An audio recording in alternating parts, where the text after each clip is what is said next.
Peace, everybody. How are y'all doing today? This is Fasting is Life, and I am back again with another awesome video. In today's video, we're going to talk about something very interesting. It's an interesting topic I've been thinking about for a few days now. It's about yoga. A lot of you out there, probably you've heard yoga, you've seen it on TV shows, you've seen it around you. People be like, hey, you want to do some yoga and stuff like that? So, yeah, we're going to talk about this because a lot of people, they're in ignorance, right? Uh, the scripture says, my people suffer for lack of knowledge. And then the next part, it says, because thou hast rejected knowledge. When you're in ignorance, right, you're unaware. But then the worst part is, while in your ignorance, you refuse to gain knowledge to get out of your ignorance. That's the worst part. So today, as you can see in the title, for those of you who are watching on YouTube, for those of you who are listening to the podcast, I got a image that says yoga, and then on each letter, you got somebody performing different poses, right? And the title of my video today is Yoga is Satanism in Disguise. I'll repeat again. Yoga is Satanism in disguise. And I'm going to use a lot of reference. I'm going to particularly go to the history of yoga, its origin, and I'm going to be using Wikipedia. There are books out there that you could purchase, but we don't have that much time. And I know you guys don't want to hear me talk about this subject for 5 hours. All right. So, but before we can get into it, for those of you watching me on YouTube, please let me show you this awesome picture. Please subscribe to my channel, like, share this stream so that others may, be aware of this information, not just you. Don't be selfish. So it doesn't hurt to press that like button and click that share. I know you want to share, you know. You are here. I know you want to share. I know you want to. So yeah. All right. Now let's go back to yoga. Let's see. Let me pull up the information about yoga.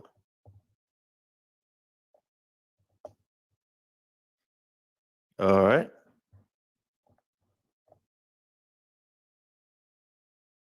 Yoga. Let's see the history.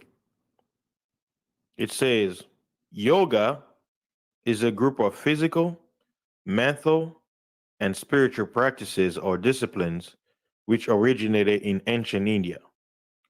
Yoga is one of the six Astika or parentheses orthodox schools of Hindu philosophical traditions. There are a broad variety of yoga schools, practices, and goals in Hinduism, Buddhism, and Jainism. So you guys can look up the research on each of these. Basically, it's a different parts of religions that are originating from what you call India. The term yoga in the Western world often denotes a modern form of hatha yoga and yoga as exercise, consisting largely of the postures or asanas. The practice of yoga have been thought to date back to pre-Vedic Indian traditions, possibly in the Indus Valley civilization around 3000 BCE. BCE is short for before common era. Yoga is mentioned in the Rigveda, also referenced in the Upanishads. Although yoga most likely developed as a systematic study around the 5th and 6th centuries before Common Era, in ancient India's ascetic and Sramana movements, the chronology of earliest texts describing yoga practices is unclear, varyingly credited to the Upanishads. The Yoga Sutras of Patanjali date from the 2nd century BCE and gained prominence in the West in the 20th century after being first introduced by Swami Vivekananda. And basically says Vivekananda, born Narendranath Datta, was an Indian Hindu monk. He was a chief discipline of the 19th century Indian mystic. Keyword Indian mystic Ramakrishna. He was a key figure in the introduction of the Indian philosophies of Vedanta and yoga to the Western world. So that's basically this guy who brought it here into the West. And when we say West, we talk about America, Europe, you know. Okay. Alpha yoga texts began to emerge sometimes between the 9th and the 11th centuries with origin in Tantra. So it says that the term Tantra in the Indian tradition also means any systematic, broadly applicable text, theory, system, method, instrument. So okay, and says yoga gurus from India later introduced yoga to the West, following the success of Swami Vivekananda in the late 19th and early 20th century with his adaptation of yoga tradition. All to simply put, yoga is a religion, is a part of religion tradition, right? So I'm giving you like a little bit of background. So for those of you who may be ignorant, yoga is a religious practice. And you have people who be quote unquote religious of all the sects, whether Christians, Muslim, whatever, they're all doing this under the guise of exercise. For me personally, being brought up in a Christian background, I was very surprised how common these days. I live in the United States where there are even Christian churches that have quote unquote Christian yoga. And I'm like, wow, it was unheard of. Like years ago, it would be unheard of for a quote unquote someone who claims to be a follower of the Bible to do these practices, because even with many Christians, I'll say in their ignorance, certain knowledge they're unaware of, but those who had the foundation in the Bible, they knew that when it comes to Hinduism, it's Satanism. Those who were not ignorant, those who understand the differences, they knew that the Eastern religion called Hinduism was Satanism, and that any practices that comes from them, you have to abstain from it, even though they come under the guise of good, feel good, emotional goodness. It's about pure, we are against evil and all that stuff. They were not full about it, but it seems like in our generation, modern time, late 80s, 90s. Now we're in a 20, was it 2000, 2020th? So over 20 years now, after the 21st century, So let me finish up this first paragraph before we can get into it. Now, I'm trying to basically kind of prelude you, and then I'm gonna start tearing it apart like a lion tearing off its meat. We're gonna get into this, man. Just get ready. This is just an introduction. This is just an introduction. So hold your horses, guys. You're gonna understand. And then let's see. It says outside India, it has developed into a posture-based physical fitness, stress relief, and relaxation technique. Yoga in an Indian tradition, however, is more than physical exercise. It has a meditative and spiritual core. Let me go back again. See, it says outside of India, meaning the West, how it's promoted. To posture-based physical fitness, stress relief, and relaxation technique. Yeah. it's so cool. Let me go into your inner peace, clear your mind. But it says right here, this is where the truth begins to be, on surface, right? Yoga in Indian tradition, going back to the motherland of the origin of yoga, however, is more than physical exercise. Is more than physical exercise. It has a meditative and spiritual core. One of the six major orthodox schools of Hinduism is also called yoga, which has its own epistemology, ontology, and metaphysics, and is closely related to Hindu Samkhya, so philosophy. So what I do is, because I'm in Wikipedia, guess what? I'm reading something, you can read it too. And then I click on the word yoga. Why? Because we're in an article that says yoga, but now we're looking at the yoga where it's referenced right here that it's one of the six major orthodox schools of Hinduism. Hey, to those atheists who do yoga, hey, you're not a true atheist. Got you, they got you good. They got you good. Yeah, they got you good, buddy. I thought you were atheist.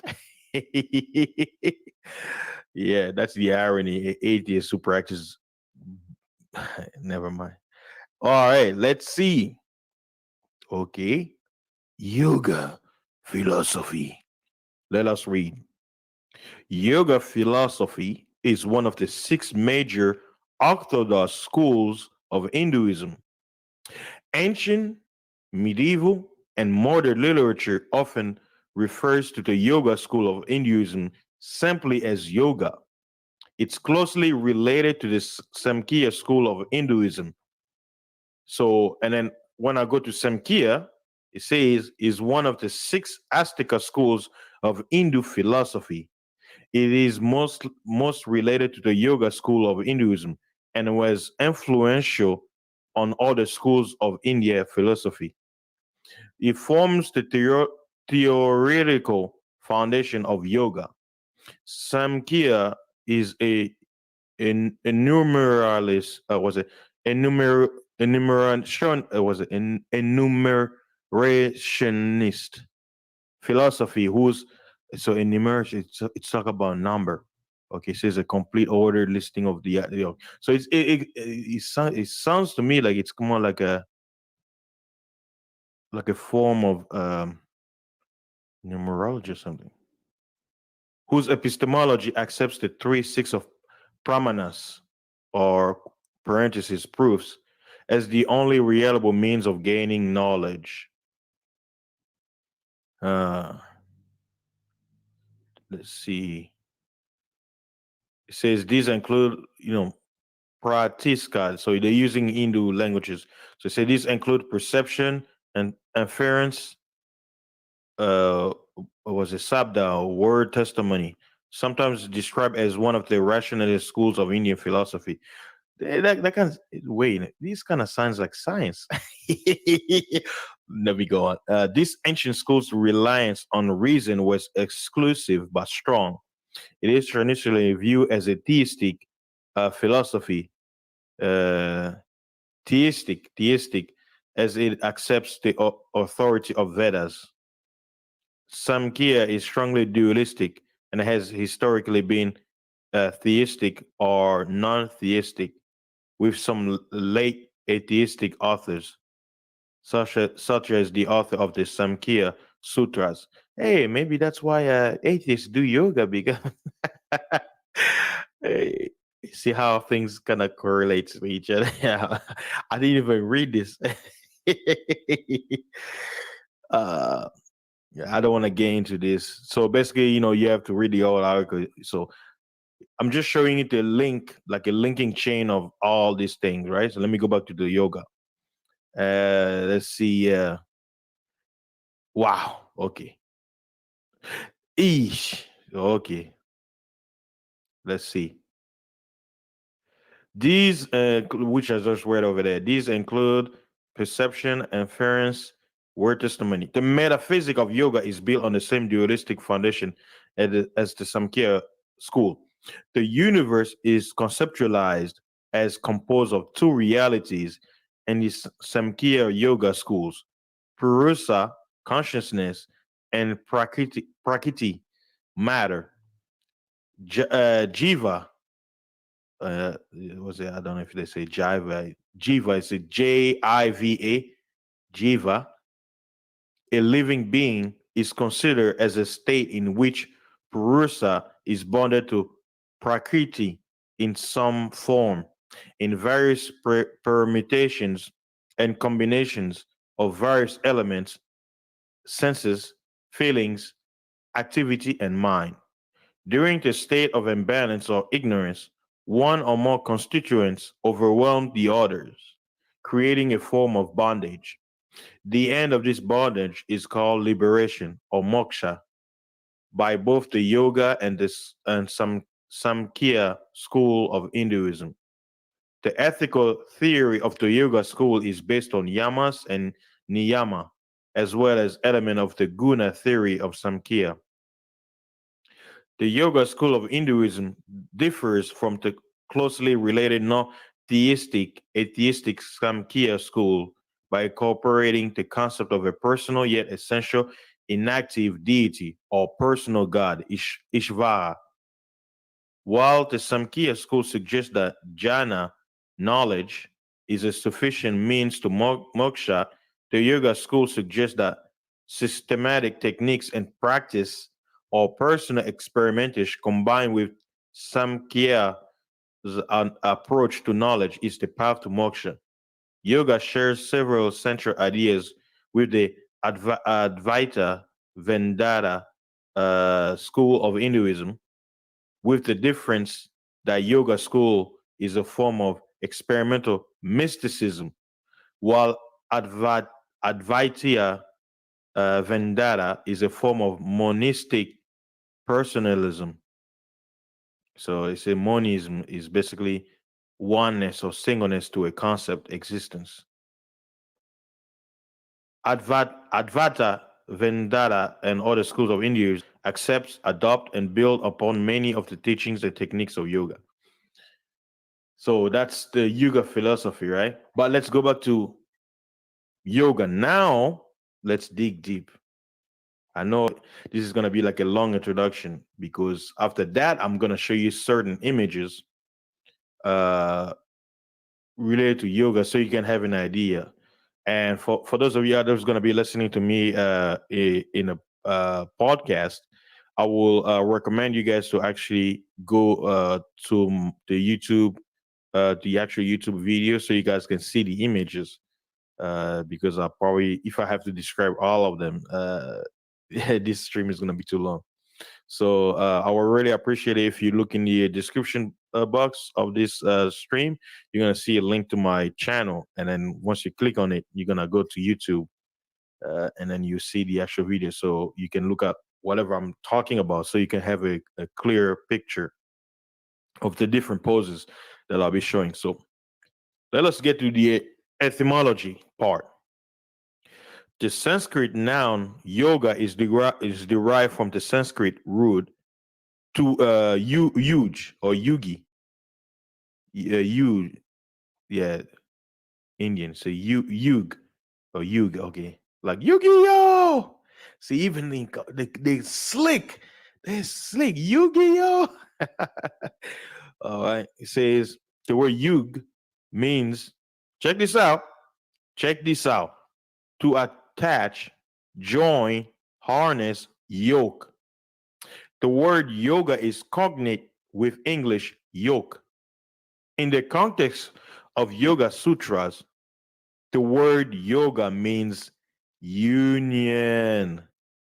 Hold up this. Wait, hold up. Yoga means what? Union. The question is union with what? With whom with something, right?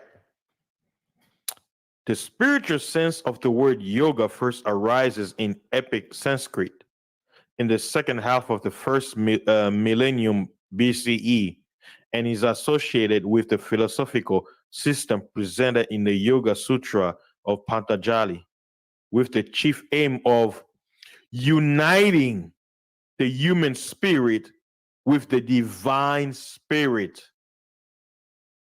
Are you guys listening to this? Hello?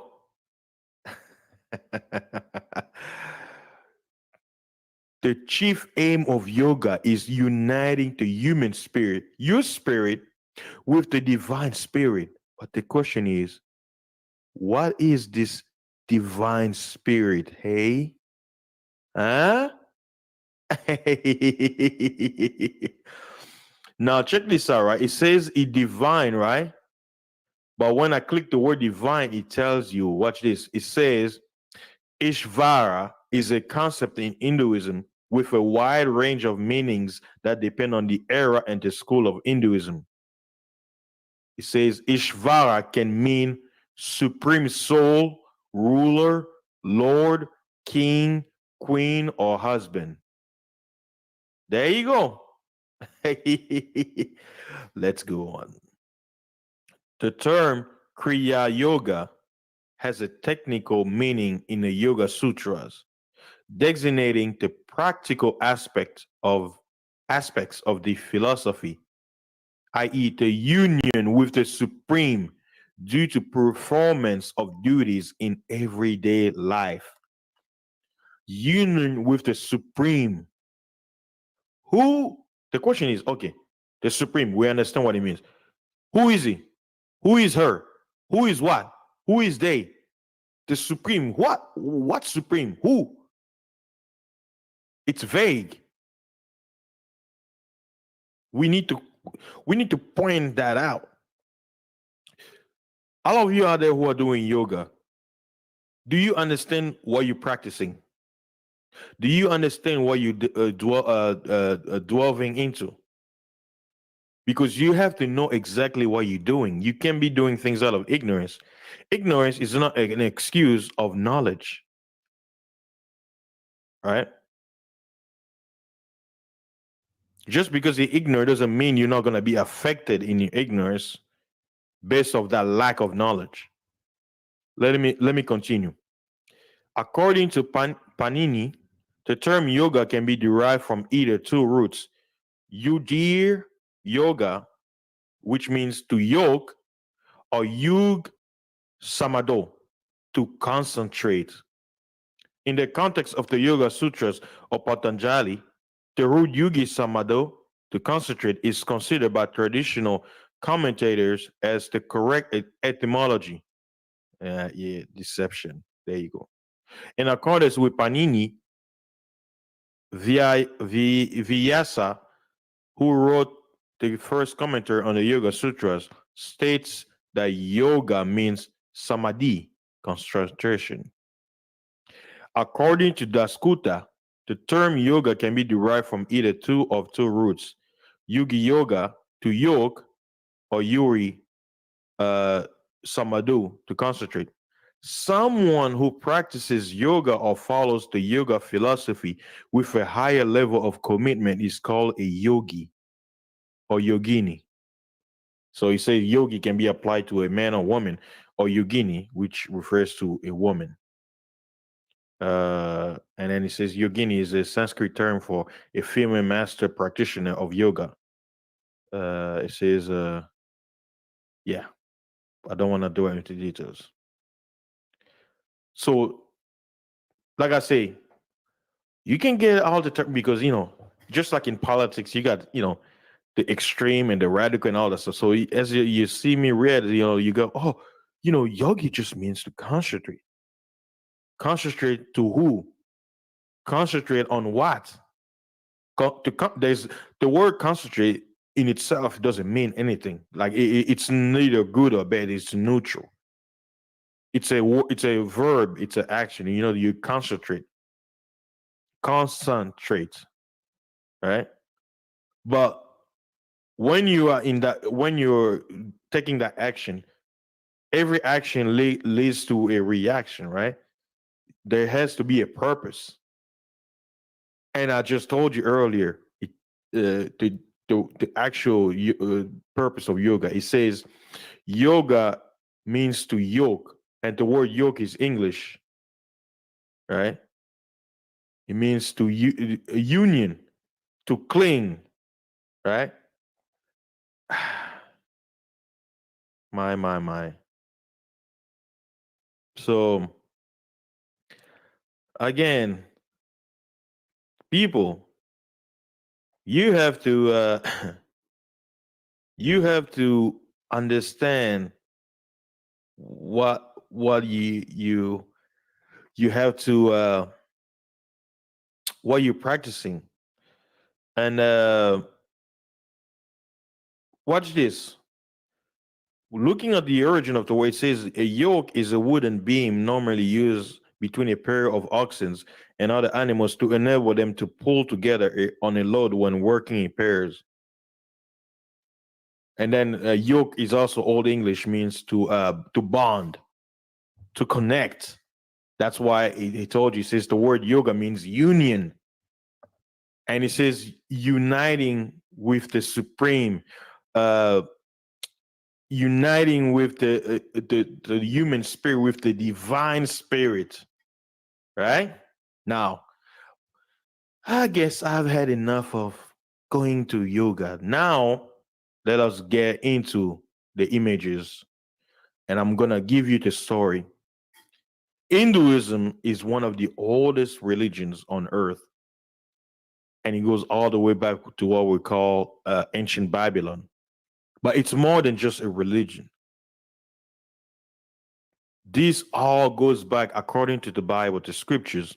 It goes back before the flood, the worship of the Nephilim, who were demigods, like how in Greek mythology, half man, half human, half was a half man, half God, half animal, right? Because the gods also dealt with they had a union with animals, with certain animals, and the birth, was it the result of that, those union had beings with animal parts, whether it's a head, feet, arms, whatever you can name. Imagine all the quote unquote mythological creatures that you learn through mythology. You think it's fiction? Think again. Now, I'm going to give you a series of pictures of people who practices yoga so you can have an idea, right? And then I'll show you the picture of the gods of Hinduism and see if you witness any similarity. Let me show you one picture. All right. What do you guys see? Let me remove the banner so you can see everything. 1 second. Let me remove the banner. All right. I show you in the individual. Looks like a female doing some weird position. She basically for those of you you have to look at the video. She got two hands down and she's using both her legs to wrap around her left arm while she's like on a push-up position, but then she brings her legs to wrap around like a twist onto her left arm while in a push-up position. Does that look comfortable to you? Huh? Does that look natural? Right? What about this one? She's sitting on the ground, but she's crossing her legs in a weird position while doing the prayer sign. Right? How about this one? What do you guys think? Oh, it seems so peaceful. Oh, look at me crossing my leg. Now, some people say, well, there's nothing wrong with sitting like this. I'm like, yeah, I've done sit like this. You know, Some people can't see like this because it's not comfortable to them. They're not used to it, right? Now, for those of you skeptics out there, some of the position they'll be doing, it's normal, like meaning when you do exercise, right? You can do it, right? But here's the thing. These gods, they're not stupid. They're very deceptive, right? The scripture says, uh, Samael, or the fallen one, Lucifer, was wiser than Daniel. He's very smart. Remember, deception lies in some truth. So that's why yoga is very popular right now in the West, because it came under the guise of exercise, which goes back all the way to Grecians. Huh? What do you guys think? Let me show you another one. See, the reason why I'm showing these images, those of you out there who are aware and who have a mind, who have wisdom, who understand knowledge, who know things, I don't even have to explain to you what you're seeing, but you're seeing it. You understand. You understand perfectly. Huh? Look at this one. People do things they have no idea.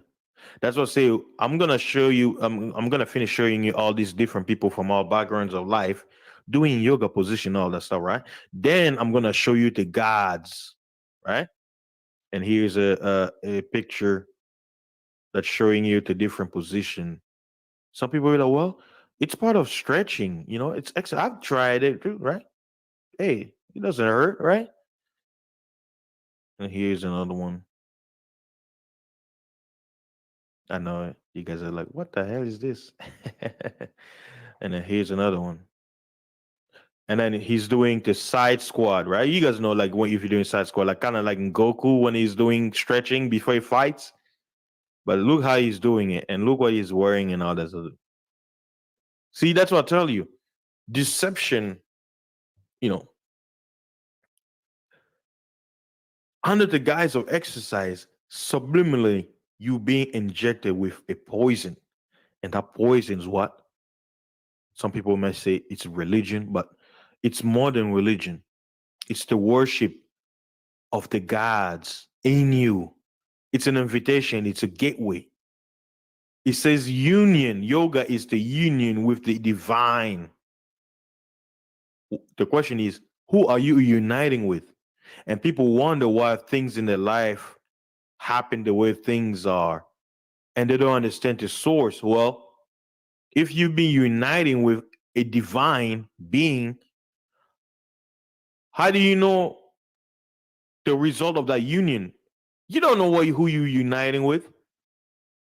Right? Just like in marriage, you'd be like, oh, he was sweet and all, but after we got married, he just, or she transformed. It's not the same person. What happened? Because you didn't know who you were uniting with, right? Here's another one. Cross leg, and this picture is gonna crap. And here's a picture I got from this website where they were basically doing the same thing I'm doing. They were basically exposing the real truth about yoga.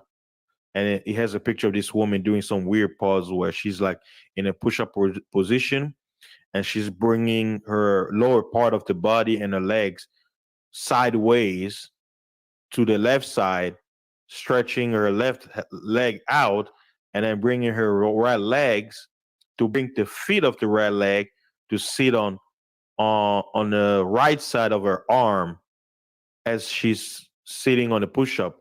And then he has on her head like an inserted horn, and he got her having like a smurf face. Like, it looks awesome and all that, but it's demonic. And here's another one. Like, I'll pull an example, right? She got her face that, like, some people say, oh, he looks innocent and all that. I'm like, well, I've done some exercises where when it came time to stretch, I'll be like, okay, I'll pull my knees together, either expose my leg, which is something like this, right?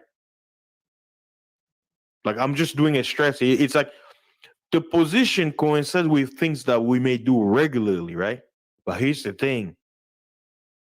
The way they give it to you it's more than just a stretch.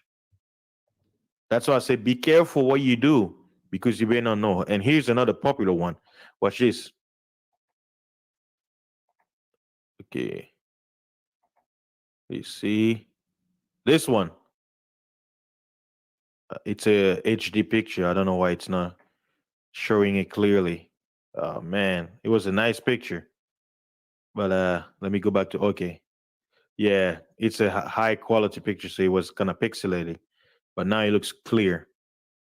Yeah, so looking at a right for those of you who may not see, in one position, she's doing like a, you know, when you have your knees for like one leg forward, like you know how you're doing sit-ups, right? And like it's like you pull one leg forward and one leg back, and then you're bringing it the back leg into like a to get on your knee position while you stretch out leg forward, bends over, do like a squat, like you know, like getting on your knees, like kind of like Kaepernick, one knee. So, but then it's like the one leg that's in the back extends forward, and then you twist your body to the side, to the right side, where your left arm crosses over to your right leg that's bended forward, and you got your hands together like a praying, and then you're looking to the sky. And then there's another position which is similar to, like, you know, when you do exercise, where you bend your body forward, stretch your arms to the side, but you twist your body. Like you guys have to see what I'm saying. For those of you listening to the podcast, like you guys are looking at it and say, well, this is just an exercise, right? This is just stress. Look at this lady's thing that she's doing. This position I'm showing you guys, does it look comfortable? And this is another popular yoga pose. And these people have no idea what the hell they're doing. Here's another one that I use for those of you who watch some of the Hindu movies, from Bollywood, or you know, like some of their religious movie. You've seen the like some of the traditional Indian dances. You guys have seen this pose, right? And you want to one thing the gods love? Music. Because even I'll get into it. I'm gonna get into it. I don't really want to get there yet, but uh we're gonna get into it. So far, I'm looking at okay, now I've shown you all the different people out here doing the yoga poses and all that stuff, right? And this is my favorite one because it shows you something interesting, yeah.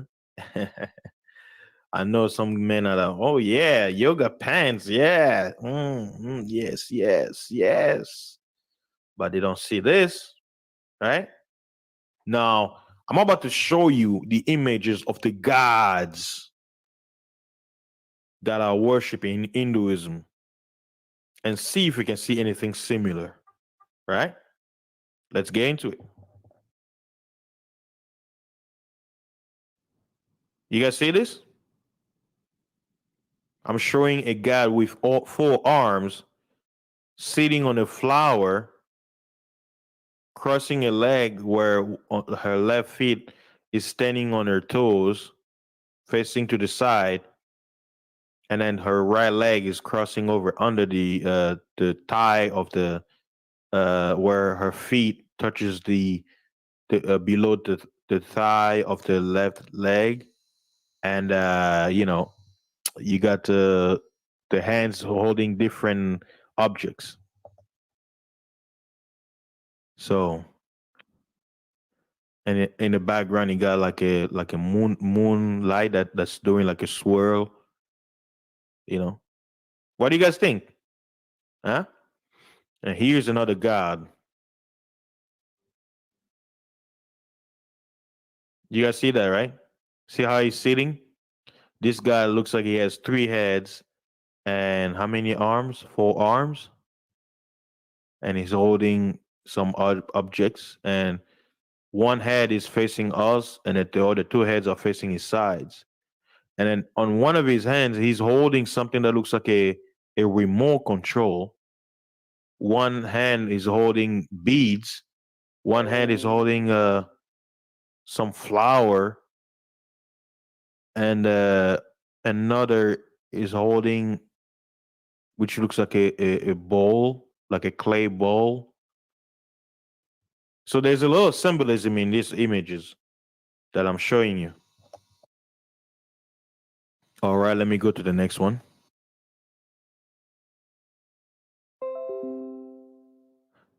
What do you guys think of this one?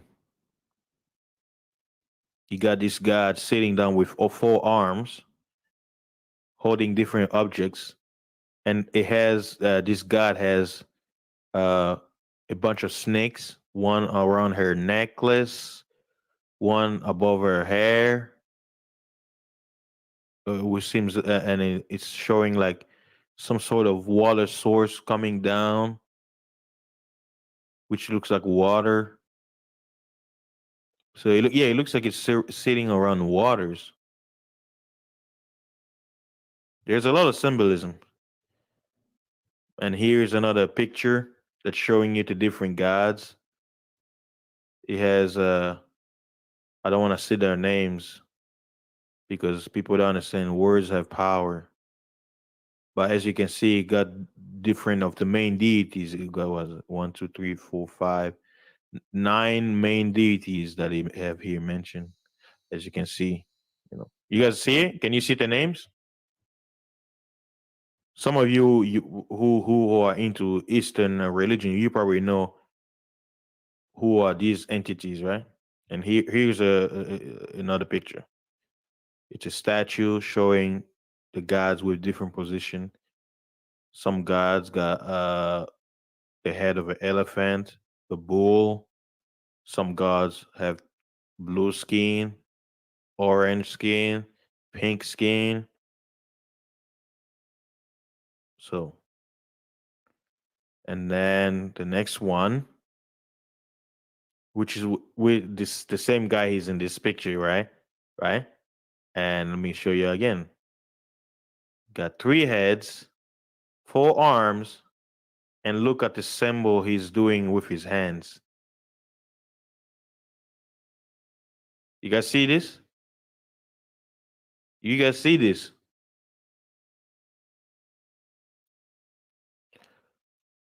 And now some people are like, why are you these are the gods you're uniting with when you practice yoga. And not just these gods, they're minions too. They have ministering spirits that are under their control.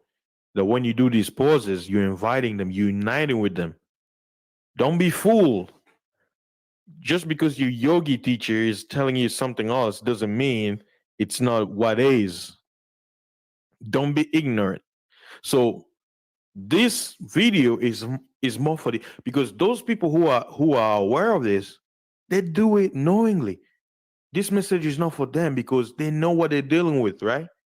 Like the Messiah he says, we know what we worship, right? For salvation is of the dude. He was basically telling this woman, he says, you guys are doing practice you have no idea from. He said, we know what we do. We know what we worship. The question is, if you're ignorant of what yoga is, why are you practicing it? Why are you doing it in ignorance? It's like somebody who don't want to build muscle, but he's doing exercise. Guess what will happen? You're gonna build muscle. But I don't want to build muscle, then why are you exercising? Don't. Your actions is going against what you want.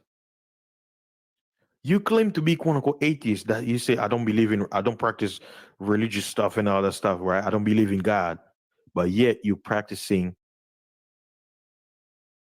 a religious practice, tradition that honors the divine that you claim to not believe exist. Isn't that crazy? Here's another picture. It shows this entity, this god, with 3, like a bunch of head of elephants I can't see how many of them, but from what I can see with my eye view, okay, how many? Let me count. 1, 2, 3, 4, 5, 6 heads. It's a 6-headed God with how many hands? 1, 2, 3, 4. So 4 arms on either side, and he got one. He got his left, right foot bended, where that this yoga position where he lands his the foot of his right foot that's raised, bended to land on the thigh, like a lift red cross, like it makes it's shaped like a P facing right. So maybe I'm not explaining what I'm saying. That's why I say it will be best for you guys to go on my YouTube channel to see the visual. Or for those of you who are really watching the video, you already know what you're seeing. And here's another video. Another picture. Buddha, he got all these entities, these gods, and one of the guys shows you has a serpent that's circling this picture that has a bunch of heads, and he got all the different deities that I showed you earlier in some, and he got one deity that looks like the Monkey King, and he got a tail, and he got a god playing a musical instrument, got a god holding something that's vibrating, and he got a bunch of cobra circulating. There's a lot of symbolism. These are the gods you're uniting with when you do yoga. These are your divine spirits you're uniting with. And look what this image of yoga, Buddha is doing. What is he doing? And what have you seen in the pictures I showed you earlier? Okay, here's another one. You guys see this, right? This is the image that's on CERN. The CERN ceremony. Oh, yeah. See, maybe by showing you these images, that should bring some kind of questions into your mind, like what are we dealing with these days, right? You gotta know what you're dealing with, people. You can't be in ignorance. Notice this picture that you're seeing can show you this God with a human body, 4 arms, with a bunch of jewelry and stuff like that. But below her belly is the body of a serpent. And then with her body of the serpent, on her back, you got what? You got a huge cobra-like serpent head it's like one cobra with how many heads? 7 heads, but united as one. So just imagine a cobra, right? Where it has that little circle head, and then you see the head, right? But imagine on each of the corner of that little round circle has other heads, making 7 heads, but he has the form of the cobra. And she's holding some snakes in her hands too. Pay attention to the symbolism. These are the gods you're united with. And here's the description I showed you about the half a man or half woman, half serpent body with a crown of cobras standing next to another god with 4 arms, and they're all like, I'm showing you to see the symbolism of what you're dealing with. And here's another picture of a Indian god who's referenced to be synonymous with the Greek god Zeus. I believe this is who was his name, Krishna, whatever his name, Brahma. So I don't know. Here's another picture, guys. You see this? It looks like a monk crossing its legs, sitting on a serpent, like a cobra that have how many heads? 1, 2, 3, 4, 5. behind it. And it looks like it's praying. So symbolism, watch this. This is what they're telling you. You guys, they talk about the Kundalini, right? It talks about the serpent. This image is showing you when you're in this position, guess who you're uniting? Those serpents. Yes, that's right. This is who you're uniting with. Oh, I'm wrong? Well, what did you say about you, yoga again? It's the union of the human spirit with the divine spirit. You can, how can you determine who you're united with when you don't know who you're united with? Do you know which divine spirit you want to unite with? How do you know this position is not uniting with a particular spirit that you are unaware of? Because you're opening a gate to the spirit realm, right? So how do you know who's gonna cross the door? Do you know how many people are standing in line to jump when a quote unquote free door opens up? Do you know? Do you know, buddy? Do you? uh, y'all are not ready for the truth. The truth is very bitter. I know some of you are listening to this and say, I'll stop all that crap. This is all propaganda and all that stuff. Hey, this message is enough for the aware because guess what? Those people who practice yoga, who are fully aware of what they're delving into, they don't need my help. When they actually listen to this, they'll be like, hey, this guy is doing his homework. Or they'll be like, well, hey, this guy, there's some things he don't know that we know. Yeah. Why? Because I'm not diving deep in that realm. Oh, hell no. No, no, no, no, no. Like I said previously in my old streams, there are some knowledge you should know. So that's how, when it comes to deception, what they do is they come in deceptively.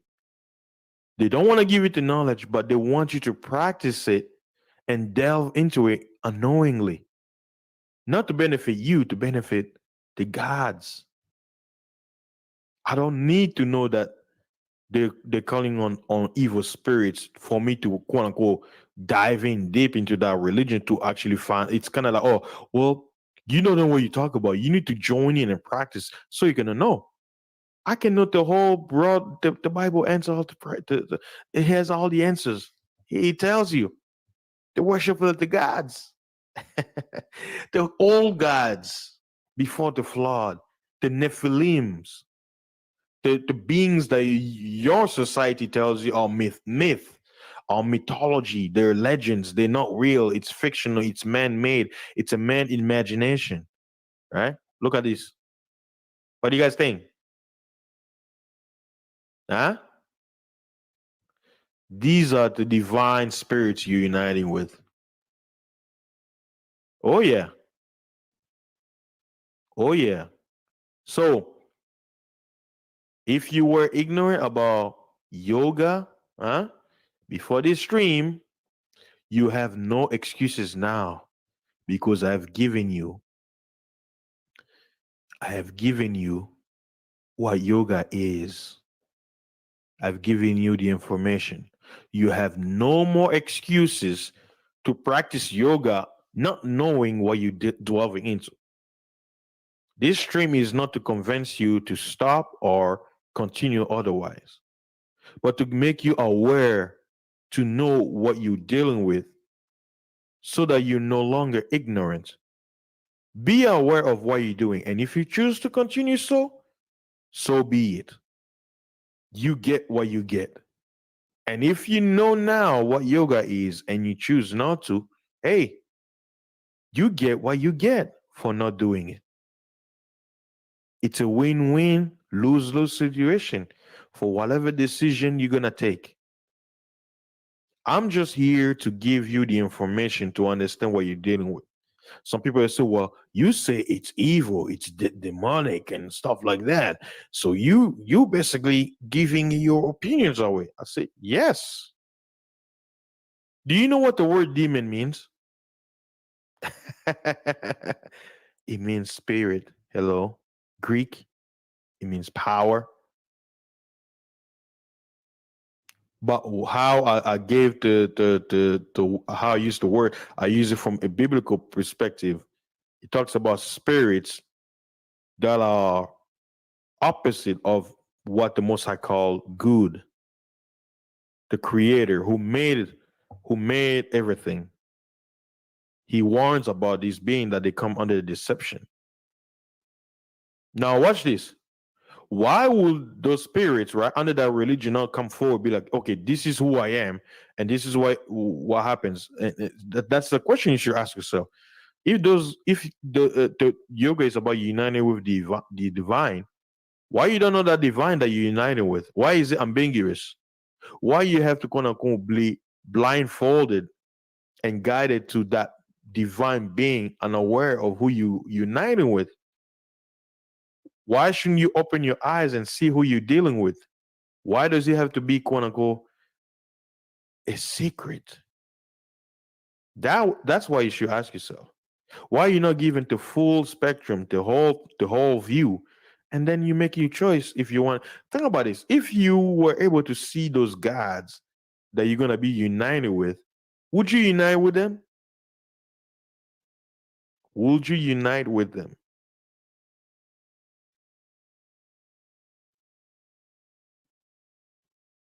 That's a rhetorical question. Would you unite with these gods that I showed you earlier, knowing what they are and seeing how they look like? Would you unite with them? Would you? Would you unite with these guys if he saw them? He's like, hello, being mortal. I see you want to unite with me. Give me your all, and we will become one, and I will give you everything because I am the divine spirit. Would you unite? Hmm? Would you unite with the divine if you could see them? Would you be doing this if you could see who you united with? Would you? Hmm? There is nothing wrong with exercise. That's why I need to make sure people don't get confused. But guess what? There is something wrong with this. Oh, yeah. Who are you uniting with? That's what you should ask yourself. And once you know who you're united with, hey, you get what you get afterwards. That has nothing to do with me.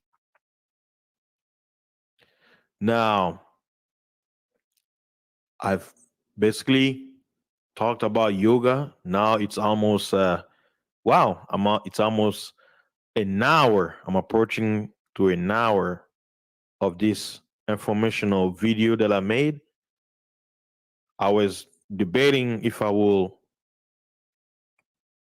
either stick with this and then bring in the some biblical records to basically prove why I say these are old gods and stuff like that. But what I'll do is I will make a separate video, basically bringing a biblical understanding about yoga, and I'm gonna do a live stream where I'm gonna basically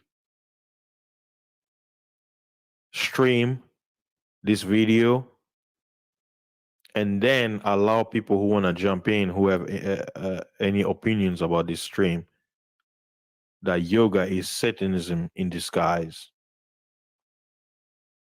Oh yeah, it is.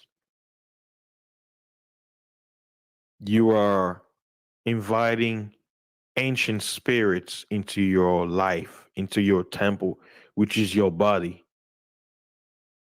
And you have no idea how many of them are joining with you.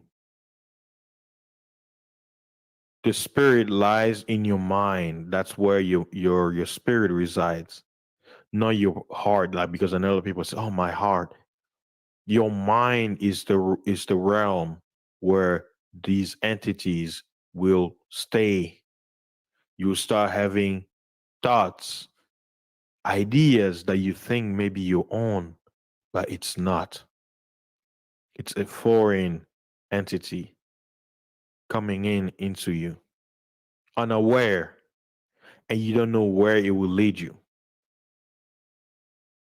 Be careful what you practice in your life, because you don't know what doors you're opening.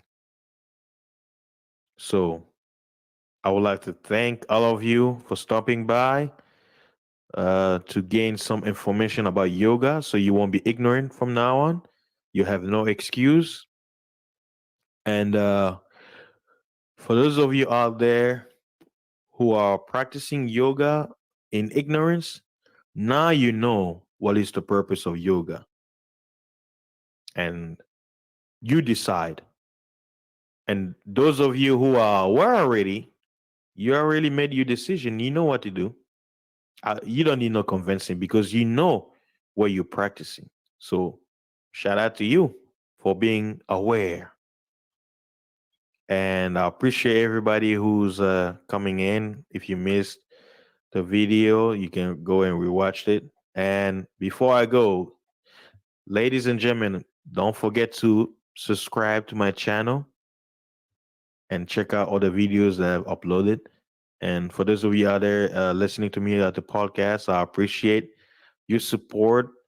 Please come to my YouTube and subscribe also, so you can watch the visual after listening to the audio, so you can see what I saw and what the other viewers saw, right? So please like, share, and subscribe, and click that bell so you can get my videos as a soon publish it. And I appreciate your support. And again, guys, I'll leave you with this word: yoga is Satanism in disguise. Don't be fooled of what you're being told. Do your research, find out what you're dealing with, and stay aware, and don't live in ignorance. Peace, and y'all have a great weekend.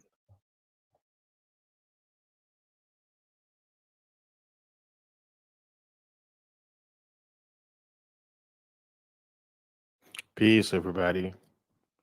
How's your day going today? This is Fasting is Life, and I welcome you back to another awesome video. And on today's title, we're going to talk about yoga, the involuntary worship of fallen angels. And I'm making this video because for those of you, if you didn't get a chance, to some of you, I'll be publishing a video, and some of you will probably see it soon. Uh, the topic on yoga, and basically it's an informational video where I give you the history of yoga, what it's about, and how it's promoted in the West, and its origin and its purpose. So, my video I made, it's about an hour long, because there's so much to dive into, and I was cutting edges where I was showing different pictures and stuff like that. But I'll say the first 40 minutes of the video, I focus more on the history, what's behind the teachings that some people may be ignorant of, and basically I dived in deep to basically show you the truth about yoga and in correlation with scriptures. And then that's why I'm choosing to have this actual video where I'm gonna break down according to the scriptures that tells you why I came to the conclusion that yoga is Satanism, right? And I have different scriptures ready.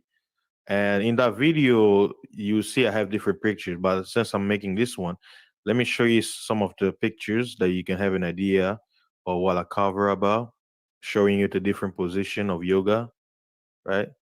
So you're gonna have an idea. And I basically explained in that video that yoga is the worship of fallen angels. And then those positions that they make you do is in honor of those gods, those Nephilim. And some people may not be aware of it, so they just do it, not knowing, right, what it's about. So let me remove the banner and then kind of show you the images of the gods that the people make their poses in alignment with.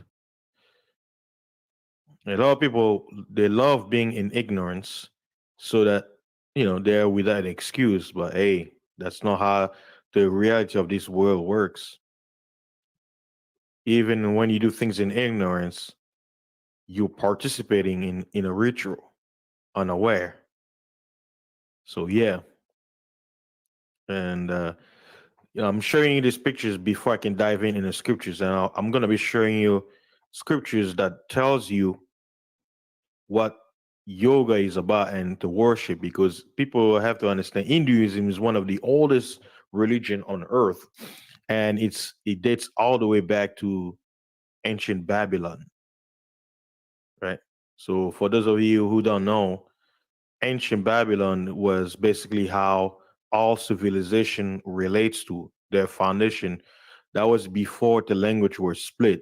The Bible talks about there was once upon a time where all mankind had one language. We had one way of speaking, one way of communicating. Then the gods, a group of gods, came down and split the tongues into 70 nations, and then those nations went split apart, they spread out throughout the earth, following that god or this divine being who gave them that new language. And those are the quote unquote gods who have led mankind astray through their teachings and worship and idolatry against the creator who made them, the most high. So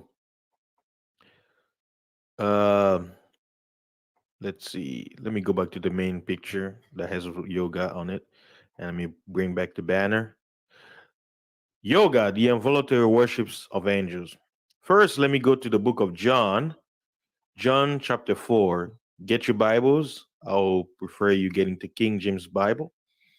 Let's go there. It says, ye worship ye know what. We know what we worship, for salvation is of the Jews.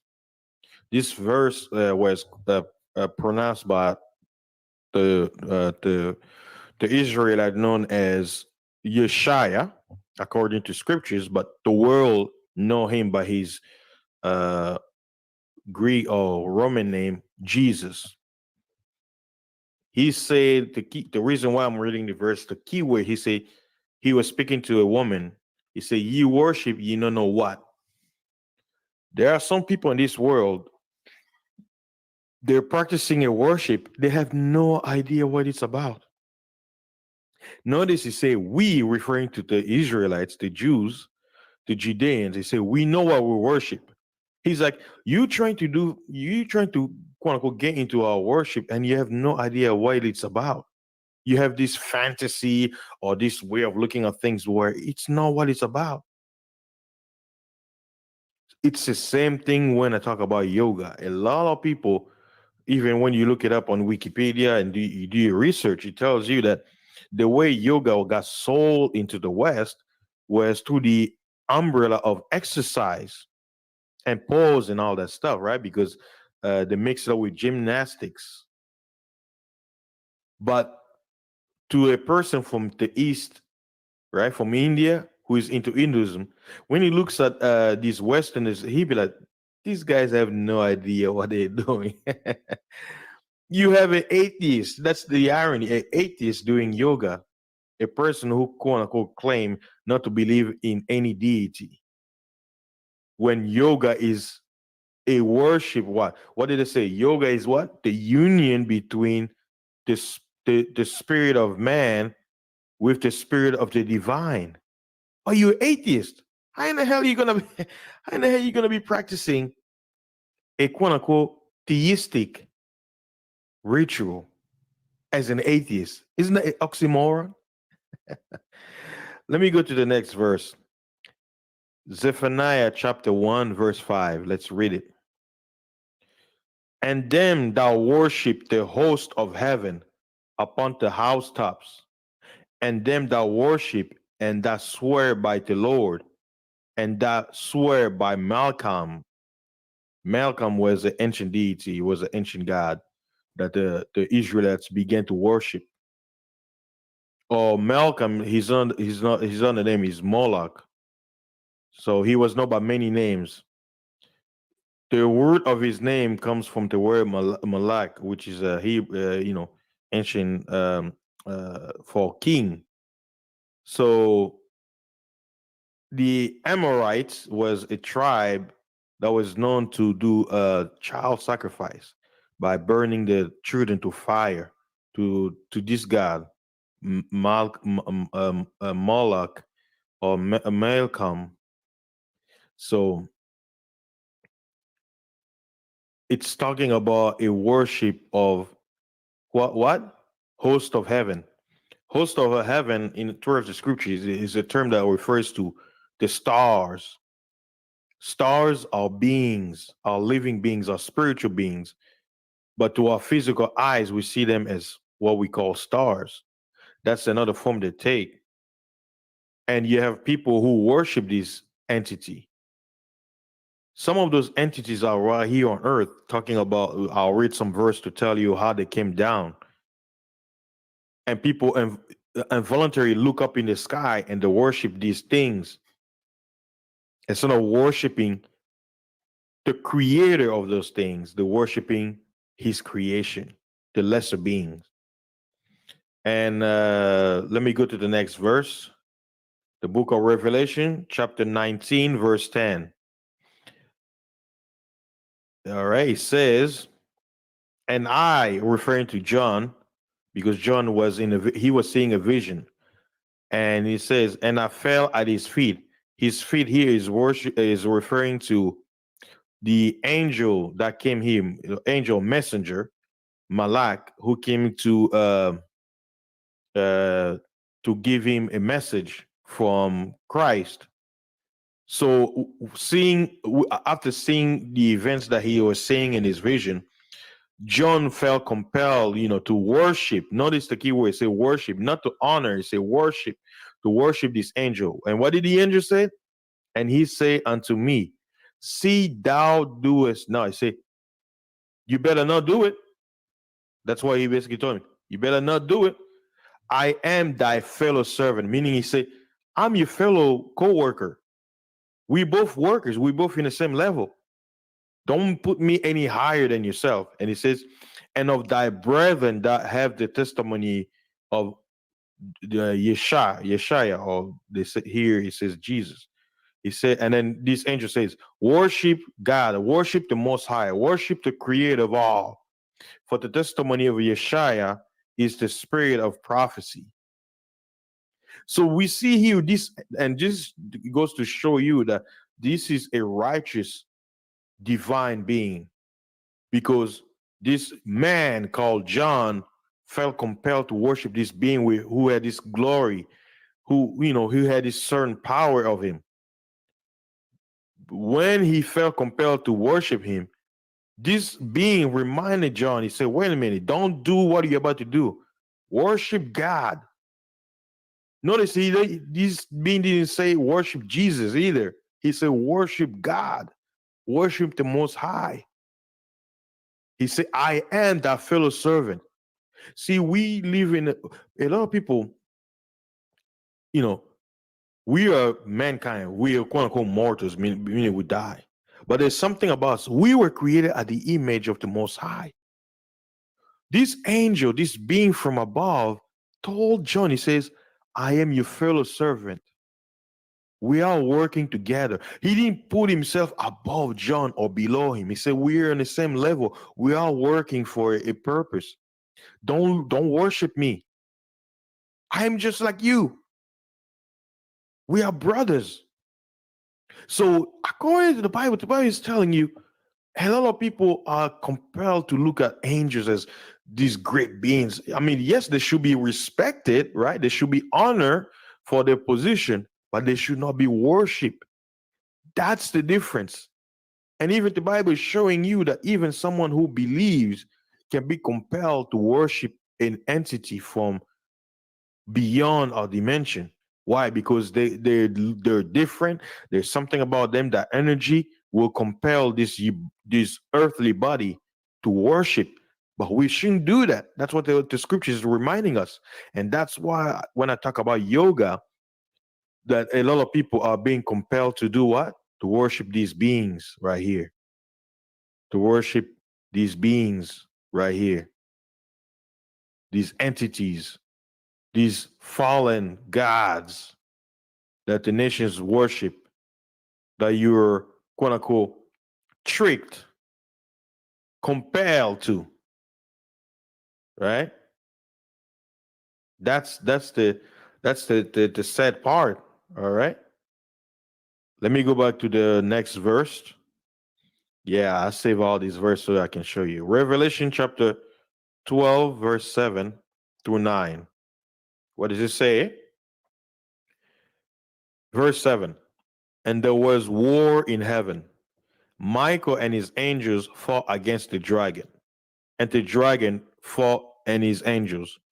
A dragon is a big serpent. And notice in some of the pictures I showed you, what does all those gods have in common? A serpent around them.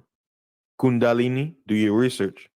Verse 8, and prevail not, neither was their place found anymore in heaven. So here it's giving you a background story about this host of heaven who used to be in the sky but got kicked out. They got kicked out and they fell down this earth. And now, from them being amongst mankind, man began to worship them. They began to give them glory. Verse 9, and the great dragon was cast out, that old serpent called the devil and Satan. He goes by many names. His name is Lucifer. Some of his name is Yahweh, Jehovah, Ammon, Krishna, Vishnu, like many names. Ra, Osiris, like they call him by many names. We could go into details, but we're gonna stick with the topic at hand. Which deceived, keyword, which deceived the whole world. This great dragon deceives every society. He was cast out into the earth, and his angels were cast out with him. He didn't fall alone. He came down with 1/3 of the hosts of heaven. Billions of them, millions of them are amongst us. Some of them are invisible to us, some of them are visible to us. This is what I'm trying to show you guys. When you watch that video about yoga, you will understand when I show you the images. But here, I'm sticking more in the scriptures to basically prove what I'll show you in that video concerning yoga and its practice and its origin, and the things they're not telling you, because they want to leave you in ignorance. So you be, quote unquote, involuntarily give glory to these beings. Let's go to the next verse. 1 Corinthians chapter 6, verse 3. All right. It says, know ye not that we shall judge angels? How many times do you hear some people say, oh, we're not supposed to judge? Only God can judge me.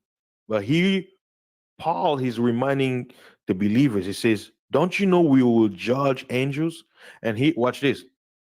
Which angels are we going to judge? Are we going to judge the good angel, like the one John spoke to, who say, don't worship me, worship God? Or are we going to judge the angels who are teaching mankind yoga to involuntarily worship them? Those are the angels we're going to judge. So if we, quote unquote, mortals are destined to judge them, why are we now giving them glory as greater than us when we are prophesied to judge them? Check out the next part. It says, how much more things that pertains to this life? See, Paul is saying, if we're gonna be judging angels, what about the little things that are in our life that we should be judging? Meaning, if we're gonna have this greater judgment position in the future, how about now? Meaning, there are little things minuscule compared to the judgment of angels that we should be judging. There's nothing wrong with judging. The problem with the scripture says unjust judging is what the Bible is against. People, when they used to, oh, you're not supposed to judge. Okay, watch this. If I'm a thief, why should I judge you for stealing when I'm a known stealer? That's hypocrisy. That's what he talks about. He says, whatever judgment you bring to someone, remember it's going to be brought to you. You point fingers at others for doing evil things when you're doing the same thing they're doing. That's hypocrisy. But guess what? I don't steal. Guess what? I have the right to judge someone who's a thief. Why? Because he's doing something wrong that I don't do. So I have that right. That's what the Bible talks about. You can be a hypocrite. You can be out there telling people not to do something when in secret you do it. There you go. Simple. Yep. That's it. And that's the fight that each and every individual must have, not to be a hypocrite, right? Let me go to the next one. I'm trying to move on with these verses quick. It's a lot of verses, but this is basically giving you an idea concerning the entities that people are worshiping in ignorance when it comes to yoga and all these Eastern religion stuff that people, are not aware of. And that's the sad part. Sometimes when you bring the truth to people, you bring give information, the people won't believe you. They'll be like, "Oh no, that's just your beliefs, and it's not true. You can't prove what you're saying. Blah blah blah blah. And you can't force any information. You can just give it, and people will have to make that choice to believe it or not. Right? All right. Let's look at Jude chapter 1. There's only one chapter, starting in verse 6 going to 7. What does it say? It says, and the angels which kept not their first estate but left their own habitation, he hath reserved in everlasting chains under darkness unto the judgment of the great day, even as Sodom and Gomorrah and the cities are about them, in like manner, giving himself over to fornication, going after strange flesh, are set forth as an example, suffering the vengeance of eternal fire. The focus here is verse 6, where it talks about, it says, and the angels which kept not the first estate. Estate means their habitation, which will go to our next part, which I'll explain to you. That, like I told you, the gods that were kicked out, they came down in heaven and they began to do things, right? So let's go to the next verse. Colossians chapter 2, verse 18. What does it say? It says, let no man beguile you of your reward in a voluntary humility and worshiping of angels, just like John was compelled to do. It's like a false humility. We're not supposed to worship these entities. They are fellow servants, the good ones, intruding into those things which he hath not seen, vainly puffed up by his fleshly mind. When you listen to my video about yoga, you understand why this verse I'm reading it to you right now. So this video is a scriptural understanding of what I talk about in that video, without going into the biblical verses that I'm going to you right now, because if I would have done that video would have been 2 hours long. And most people don't have the long attention span. We live in a fast food society where a 15 minutes video to many people is is too much. Give me 2 minutes and I'll be good. Give me that fast food. Come on. All right, let's go to the next book, Joshua chapter 24. All right, let's go. Joshua chapter 24 and verse 15 says, "And if it seem evil unto you to serve the Lord, choose you this day whom you will serve, whether the gods which your fathers served that were on the other side of the flood, or the gods of the Amorites in whose land ye dwell. But as for me and my house, we will serve the Lord." So the book of Joshua here, the key word, he says, the gods which your ancestors served on the other side of the flood. Which flood he's talking about? The Noah's flood. Yes, something happened that led to the flooding of the whole earth that most mythology, they don't tell you. They speak of it, but they don't tell you the reasons why it happened, why there was a flooding, right? Let me go to the next book, Second Peter chapter 2, starting with verse 4. Let's read. It says, "For if God spared not the angels that sin, but cast them down to hell and delivered them into chains of darkness, to be reserved into judgment, and spared not the old world, but saved Noah, the eighth person, a preacher of righteousness, bringing in the flood upon the world of the ungodly, and turning the cities of Sodom and Gomorrah into ashes, condemned them with an overthrow, making them an example unto those that after should live ungodly, and deliver just Lot, vexed with the filthy conversation of the wicked. For that righteous man dwelling among them, in seeing and hearing, vexed his righteous soul from day to day with their unlawful deeds. The Lord knoweth how to deliver the godly out of temptations, and to reserve the unjust unto the day of judgment, to be punished." Yeah. So you see, in Jude, he talked about the angels who are in chains, in darkness, in what people call hell. There is a dimension below the earth where those entities are. They're buried under quote unquote famous relics like the Pyramid of Giza, the pyramids of Mexico, and different places. You don't know what's under there, do you? They're never gonna tell you. Huh? All right, let's go to the next book. I'll go was a Jubilee chapter 10, and let's see. We go back to Jubilee 10. Let me go to Second Corinthians first. Second Corinthians chapter 11, verse 14 and 15. "And no marvel, for Satan himself is transformed into an angel of light.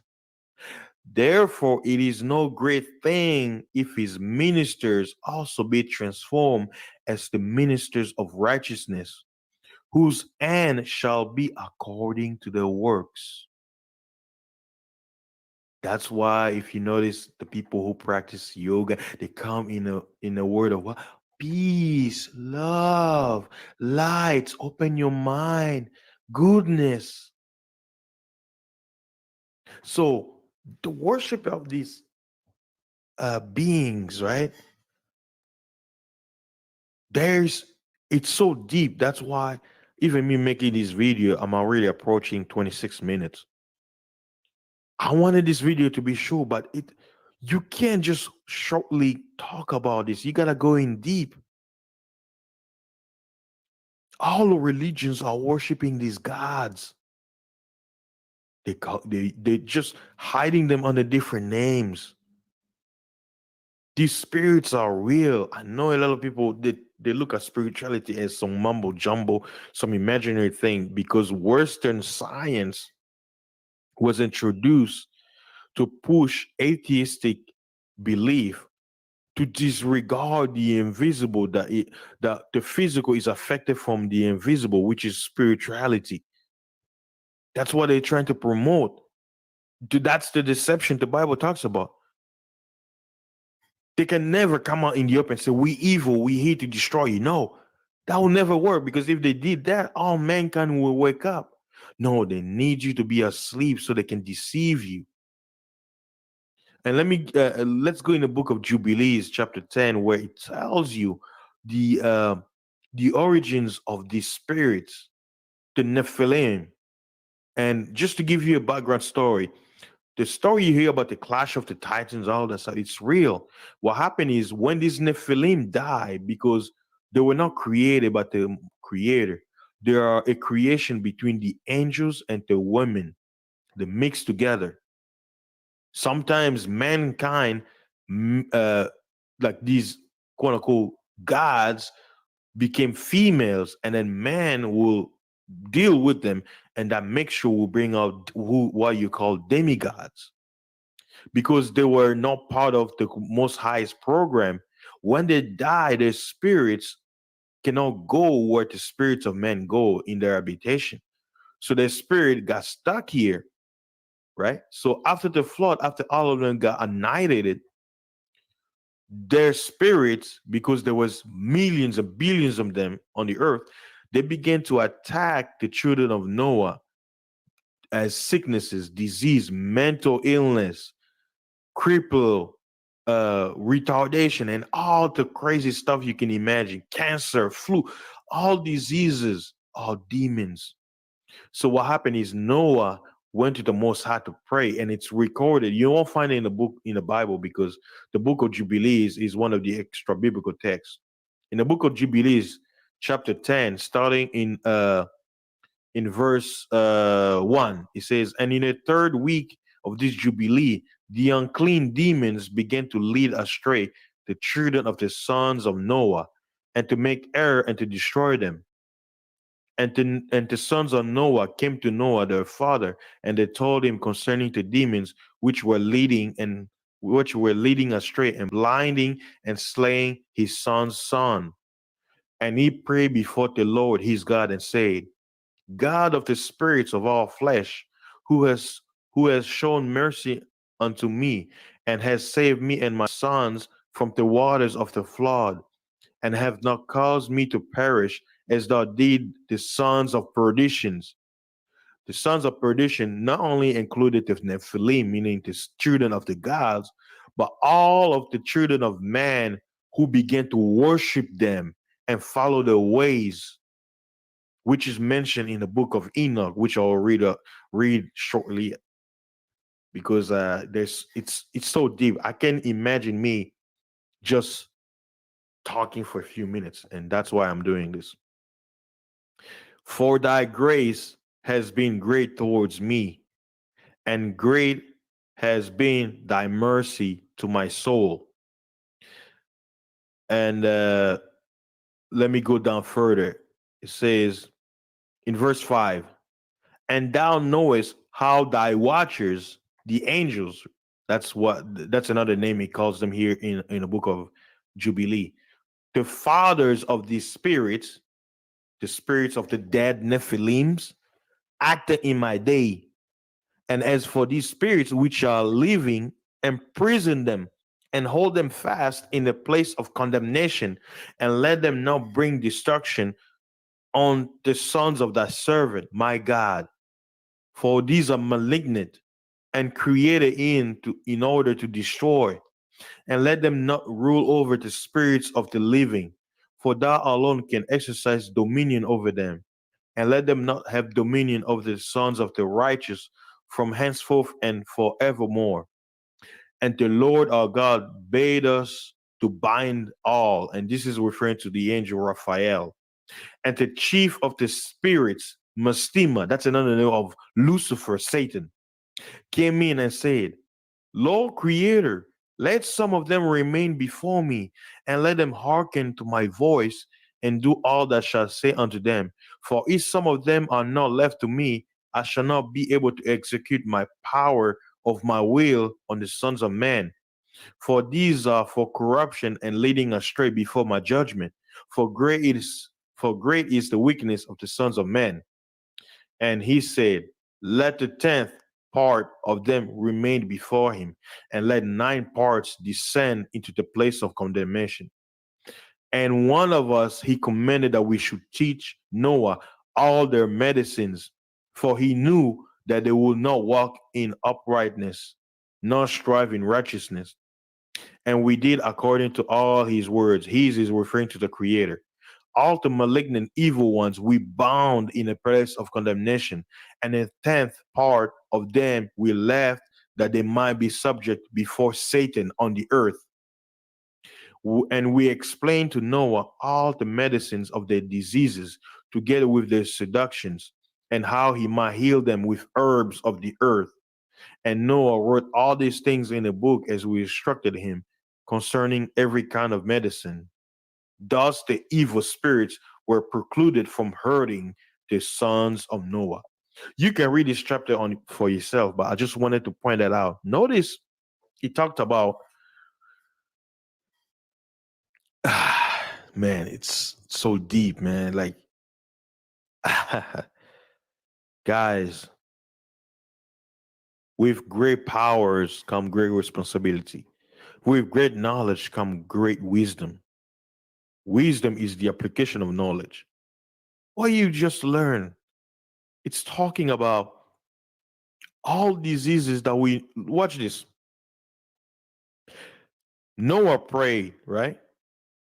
Let's say there were billions of demons tormenting mankind that were growing with sickness and all that stuff and killing them, right? Noah prayed to the Creator. He said, please bind these spirits so they won't kill us. He sends the angel. The angel was about to bind, but Lucifer came and said, well, if we bind these spirits, how can I do my job? My time is, I have a limited time to basically do what I'm supposed to do to man. So if you bind them, I'm not going to do my job. So the Most High told the angels, okay, bind 90% of these angels, those demons, the Nephilim, the spirits of them, in hell, or it's a prison, it's a dimension under the earth that's a prison for those demons. And some of their fathers are also bound with them, right? That's why I'll give you the verse where it says, and the angels that left their estates and sin, right? But 10% of them were left on the earth during the time of Noah until our current era. Watch this. Look back into history, the evil, the murder, all the bad things that were happening, the disease, the murder, like everything evil you could imagine that was happening since then was under the order of Satan, but only using 10% of the demons from before the flood. But we living in a time, check this out. All of those demons have been released. That's why you're not being told. That's why they're calling this the age of Aquarius. We're going to a new era. Why do you think mental illness is a big deal in these days? Why do you think these pharmaceutical companies exist? Why do you think when you take a pill, it says, oh, here are the side effects? This, then this, and this. You run on the list. It's because these entities are being released. What do you think CERN is? Right? Do you remember this image that was in front of CERN? What were they communicating? See, to the ignorant, they didn't understand. But to the wise, they understand what the whole thing was. It was a portal opening, trying to release them, finding what they use technology. It's not new. It's the old technology that the Nephilim were using. They were trying to communicate to this side, to those scientists, these men, quote unquote, wise men, how to come about a way to release them from their prison so they can torment mankind one last time before their judgment. under the direction of Mestima or Lucifer or Yahweh. That's what it's all about. I tell you, that's why they don't want you to read the Bible. The Bible reveals you all these things. I know the Bible catch a bad rap in this society that's anti-God, anti the Most High, a higher. But do not be fooled. Everything you see happening in the world, it's because of those spirits. They have been released. They know their time is almost up, so they want to have one last hurrah before the end. And they're the ministers of Satan are worshiping them. See, you may believe these things are not real, but the people who worship these beings, they serve them with rigor, with pride, and they're relentless. You just a dumb, ignorant human who believe this doesn't exist. You think this is all a joke, a fantasy. But the people who worship these entities, they're not jokes. They're faithful to their gods. What about you? Who are you faithful to? Ignorance? Huh?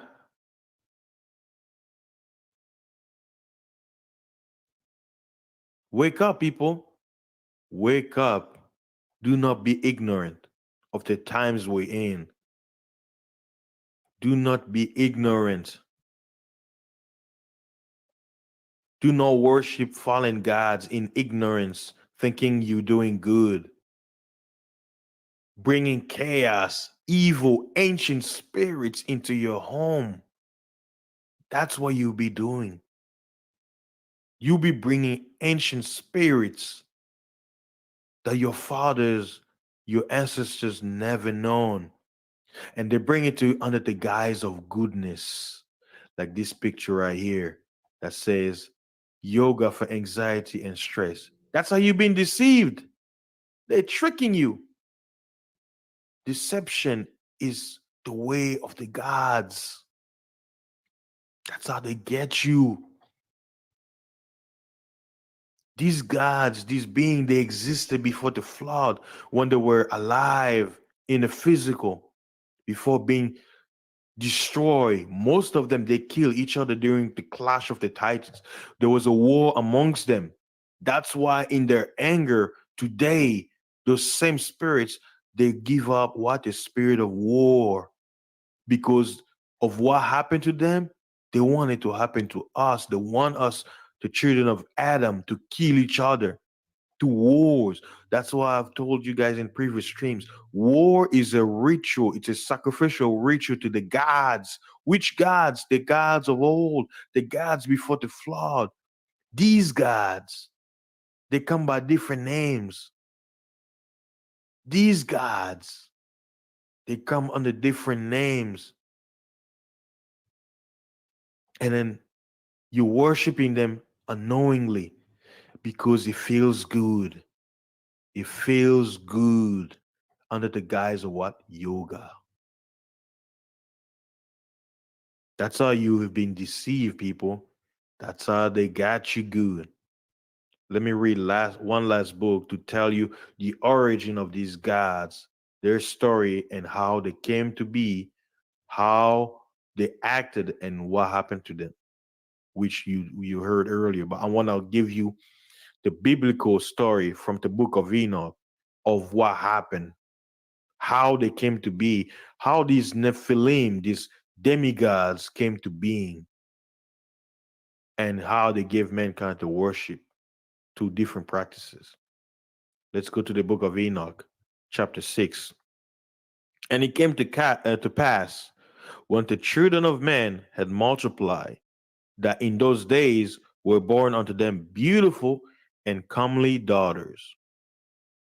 And the angels, the children of heaven, saw and lusted after them, and said to one another, Come, let us choose us wives from among the children of men and beget us children. And Semjaza, who was their leader, said unto them, I fear you will not indeed agree to do this deed, and I alone shall have to pay the penalty of a great sin.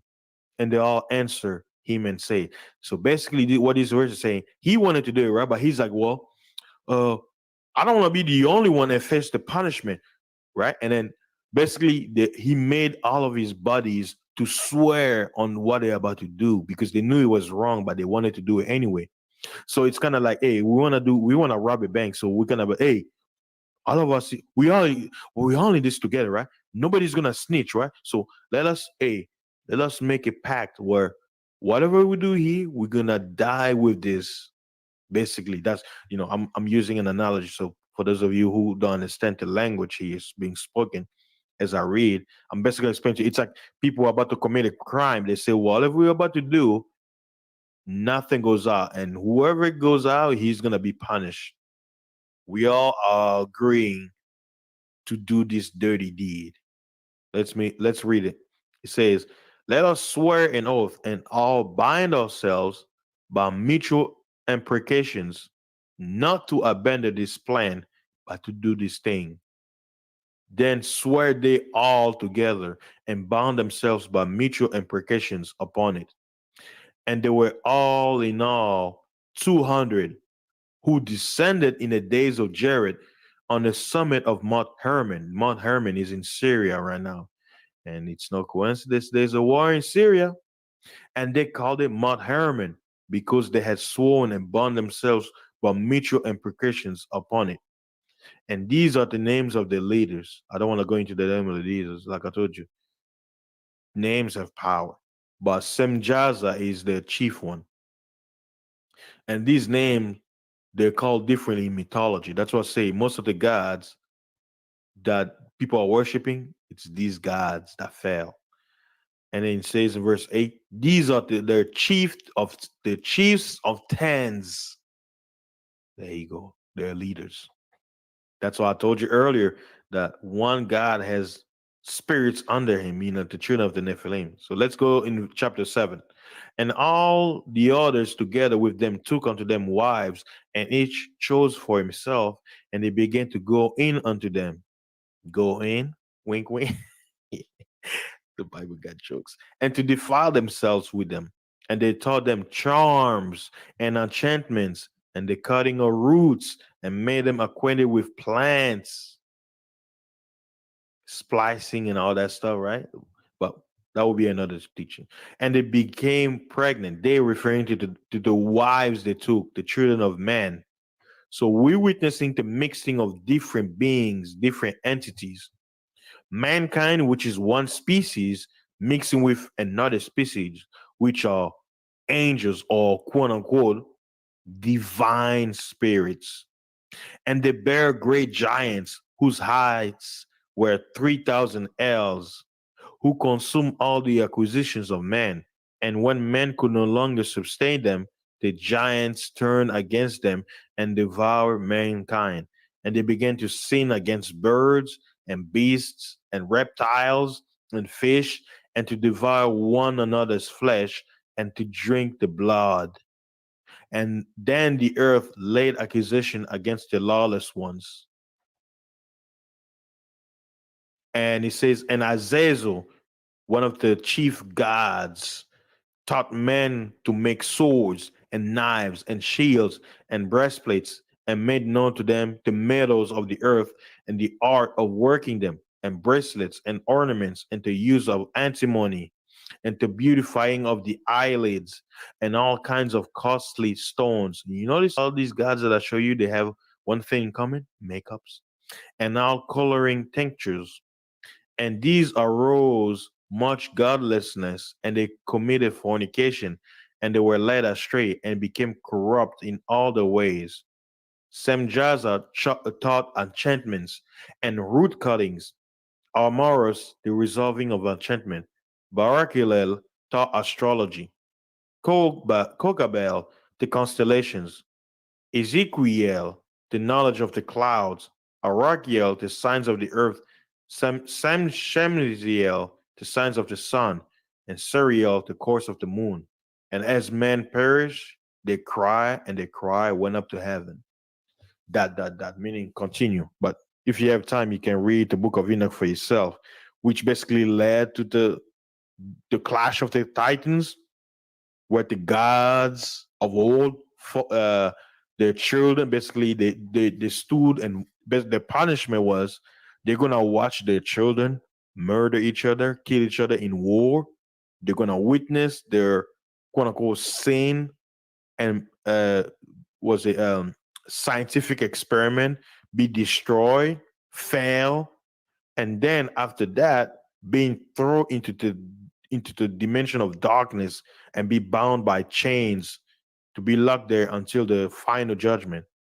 And then the spirits of after the flood, the spirits of of their children, they were roaming the earth, and then the mankind who survived the flood, they began being tormented because those spirits were angry. Then Noah prayed to God, and God sent who?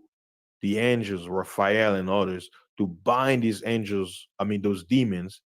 And then Satan came in and pleaded. He said, well, if you bind all of them, I'm going to use them against mankind because I got to do my job. I was given a time on this earth to do my job, to do what I have to do, to lead men astray. So 10% of them was left to Satan that he was been using for thousands of years. Now imagine, right? That's why the Messiah, Christ, Yeshua said in the book of Matthew, says, as it was in the days of Noah, so shall it be in the coming of the Son of Man. Meaning, just like evil waxed strong when Noah was alive before the flood, the same thing will happen in the season before I return, because time is going to be cut short. If I don't cut that time short, if the Father don't send me before Satan's time is fulfilled, 6,000 years, no flesh shall be saved. Meaning, if those spirits are released and nothing comes to stop them, nobody will be alive if Christ came after the assigned time given by Mystima. So you see, those spirits have been released. If you don't have no idea, this whole thing with this world shut down, COVID and all that stuff, it's all part of the plan. But you don't have to believe me. I'm nobody. I'm just giving words, and those who have ears to hear and eyes to see, let them see, let them listen. As we get more closer to that time, we are really into it. They lied to us in the calendar. We're not in 2020, like they told us. This is they call it the Gregorian Julian calendar. But what is the true time? Nobody is telling you. No, they will say nobody knows. You don't think the people who gave us the time and calendar know what the real time is according to the true movements of the stars? You don't think they don't know? They know. But like I said, Satan is a deceiver. They have to deceive you. They have to keep you in the dark. But the time is coming where these gods and these demons, they have no choice but to come out in the open. We will see them. The Bible speaks about it, where it says, "Why what is in the dark will come into the light." Why? To further lead men come to tell you, be like, "Hey, I'm the guy you've been worshiping all along. Here I am. Won't you accept me now? Now that I've shown myself to you." We're not ready for that time, guys. Stop being ignorant of the times we're in. Do not be deceived by the deceiver. Please understand the time we're in. I hope this message resonates to you guys. For those of you out there who wants to know the things that are happening, I understand many who will hear this message will be skeptical, and I understand you have every choice to do so. For those of you who want to know the truth, who are about the Most High, the Creator, who want to be saved out of the darkness that are coming, how to survive these gods and their children, their attacks and everything, I hope you pay attention and don't fall for the traps. I really hope you don't fall for the traps, guys, because they are coming. They are really here. They're deceiver. They're very slick. Hey, they're more slick than me. They can trick me too. I'm a man. I'm not special. Some people may be, no, I'm not special. I'm a man like you if you're listening. They can trick me too. Oh, yeah. I remember I was taking Zumba class, and after the dancing session, our teacher had us do yoga pose and stuff like that. I was like, wait a minute. Is this part of the exercise? Once I figured it out that I'm doing yoga, I'm like, nah, I wasn't doing it. I wasn't doing the whole, no, no. I even stopped going to class. I was like, see, that's how deception. They were teaching salsa, Zumba, and then boom, Satan slipping in its poison, making everybody worship the gods unaware, under the guise of what? Exercise. Oh, yeah. Oh, yeah. So, what is my message today, guys? Going back to my original banner, since I finished reading. My original banner was yoga, the involuntary worship of fallen angels. And the reason why I chose involuntary, why? You're worshiping these deities, these uh, divine beings, involuntary, because you're being tricked. And there are those who voluntarily worship these deities because they know who they are, they know what yoga is about, they know what this practice is for, and they do it gladly with full awareness. But you, the ignorant, do you know what you are doing? Or you're just doing it just to get along? You're doing it because you want to sound cool when you play. Oh, yeah, I do yoga. To someone who's aware, he'll be like, oh, you do yoga? Who is your God? That's what he's going to be asking himself. And then by how you speak, I will know if you are aware of what you're doing or you're not. And these demons, they come in sweet under the guise of goodness. It's all about being aware of yourself, knowledge of self. Look deep within this passive language and stuff like that. No conflict. It's all about the inner peace. Stand still. They have to talk sweet, like, and they don't like, that the voice of a lion, like the way I speak, the way I'm loud. They don't, those, and here's another secret. Spirits, these spirits, they're very timid. That's why you shouldn't be afraid of them. Do you know why Hollywood makes scary movies? Before I end this video, you know why they make scary movies? They want to make you feel scared of those beings. But guess what?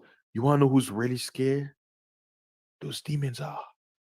They're scared because as a man of God, you have the power to what? To send them back to their prison. That's why they're scared. So they have to trick you to being scared of them. Don't be scared of them. They are weak. Their power lies in deception. They have no power over you unless you are deceived by them and you relegate your power to them. That's the greatest weapon. Their weapon is they have to make you scared of them into worshiping them. When you, as a man, you have why? Because you are alive. That's the greatest power you have. Being alive, you have power over them. But if you give in, you trick, you deceive, you relegate your power, that's how they gain power over you. Do not relegate your power to them. Do not do it. Do not do it. You have more power than them. And that's the secret they don't want you to know.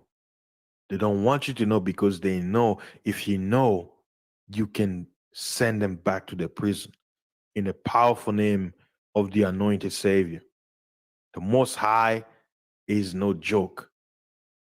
But if you want to have that power, you have to believe in Him that He is real, that He has the power to send these beings, these worms back to where they came from, hell, the abyss, the darkness, the other realm, the shadow realm. That's it. I think I've said enough. And hopefully, you guys will take heed and renew your mind. Before I go, guys, remember, don't be shy and click that subscribe button. Subscribe to my channel. Stay tuned for more videos. Some crazy videos are coming. I know. Stay tuned. Press that bell button so that way when I upload a video or I have a pre-show, you can stay tuned. And I'm doing my best. I want to schedule some interviews with some awesome people, uh, whether it comes from sports, health, legal matters. I really want to. I really want to. I want to make my show more entertaining for you guys. It's just that with my job, it gets very, very busy. But I want to do. I have a lot of surprise for you guys, so stay tuned. And the only way to stay tuned is to subscribe to my channel on YouTube. And for those of you guys out there following me in Anchor and Spotify and stuff like that, don't forget to subscribe to the RSS feed. So whenever I post something new, you'll be aware of it. So please like, share, subscribe to my channel, and stay tuned to more awesome video. All right, guys. So thanks again. I appreciate your support. Please like, share, subscribe. And those of you who feel touched by the message, hey, I do take donations. So as you can see on the screen passing below, Cash App or PayPal, I appreciate it. Doesn't matter. And I also want to thank all the individuals who surprise me from time to time with some weird message that I get my email. Hey, somebody so and so donated to you. I'm like, oh, really? Wow, I feel honored. Just getting a surprise support. So to all of you out there, I do send reply where I say thank you, but I want to use this moment personally to say thank you very much for all your support. You have no idea how motivated it is to actually get monetary support from a stranger they probably don't know, but who took their time to not only appreciate your work by pressing that like button and subscribing, but also sending you some cash. So thank you very much and stay tuned for more videos. Peace and see you guys on the next video. That's right.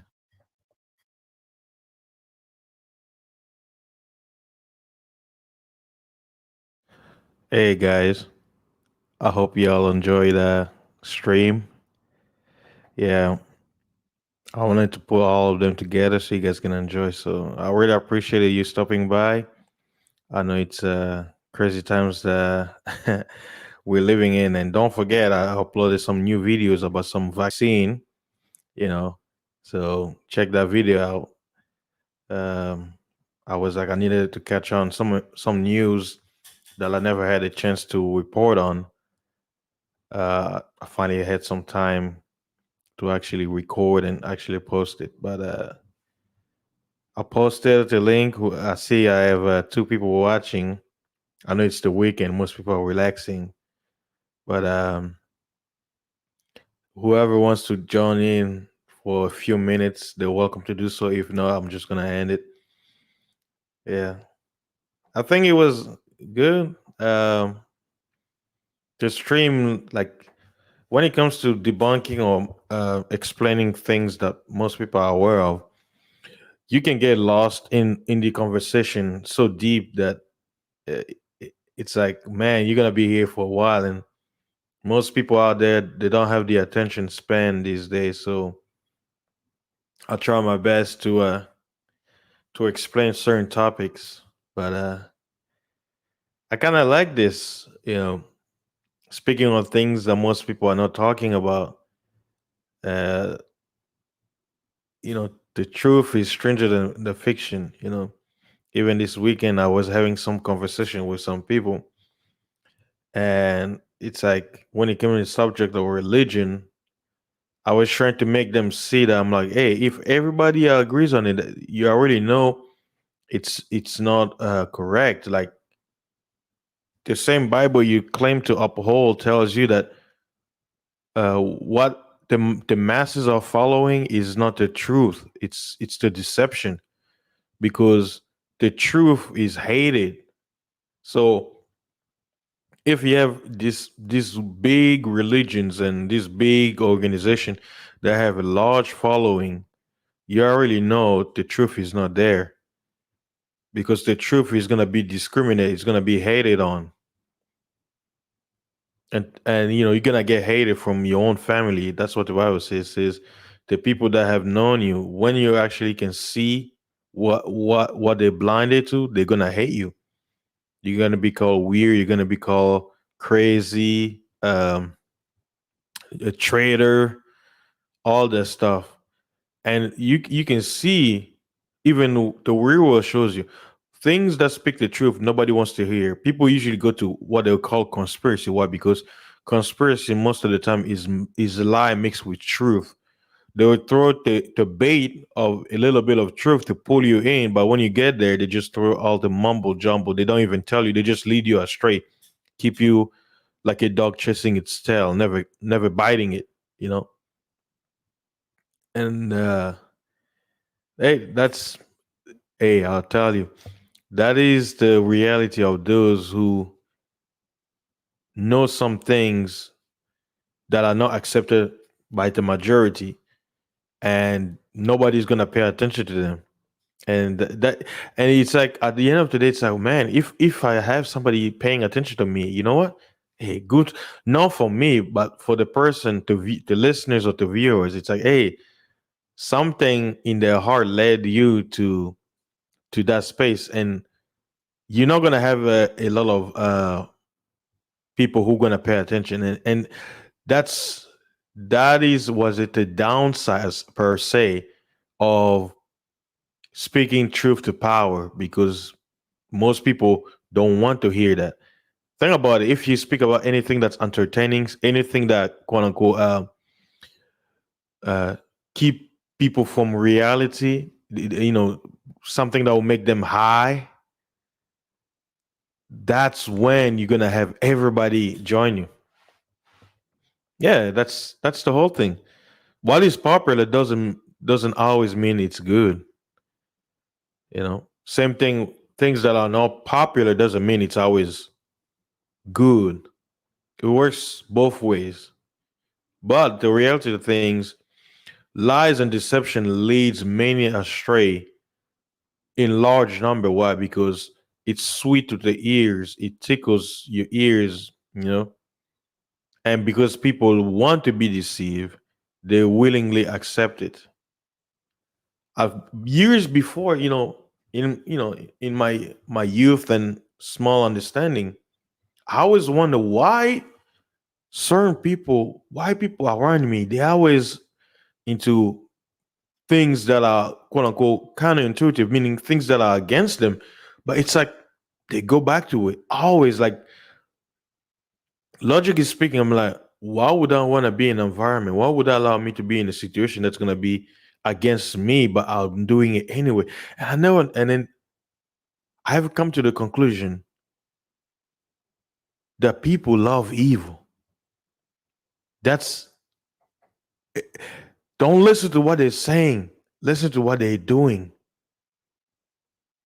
If you don't love evil, you're not gonna be around evil. You're not gonna be uh putting yourself in that environment. And it's it's at this point where even after this pandemic, people still, it's like they know something is wrong.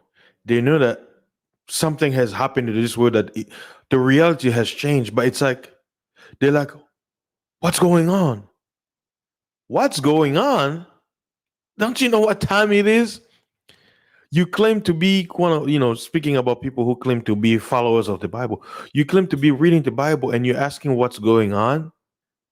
Have you not read?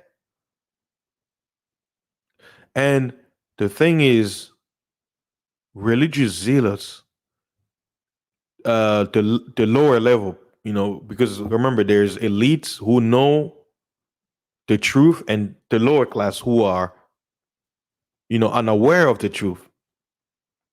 Those ones, those zealots, those blind zealots, you can't help them. I witnessed it yesterday. And the whole thing is they'll pick something that supports, and they'll be like, oh yeah, see. And then they'll tell you, they'll be like, oh no, you don't want to hear me, right? And then you give them the time, and then when it's your turn, they want to interrupt you and stop you. They're doing the same thing they claim that you shouldn't be doing, and then they're doing it. It's like, and then they get angry. I laugh at it. Why? Because even when people make fun of me, they say, "Oh, you're the Bible thumper." I tell them, I'm like, to me, it doesn't hurt. You calling me names. I'm like, it doesn't hurt me because I understand freedom of will. You have made a choice not to believe the reality that we have, and then you're looking at me for believing that I'm weird, I'm crazy, and I'm like, hey, that's fine.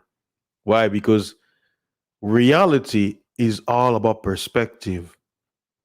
I'm right here in my house, holding a phone in my hand. I mean, a mic in my hand, and speaking to it. Right? This is my reality. So, regardless if I tell you, you have a choice to believe it or not, right? Same thing if you're on the other side listening to me, your reality at that moment, if you tell me I have a choice to believe it or not, we live in two different realities at the same time. Why? Because we are each individual in our own body, in our own mind, having an experience that, what we call reality at that moment in time is not the same, but it is the same at the same time. You understand what I'm saying? So it's like my perspective of life will never be the same as someone else. Why? Because I am me. I am this entity within this body. So how I observe reality is going to be different from what I do. Even if we're in the same presence, because when I'm looking at you, I'm seeing you. I can look at myself.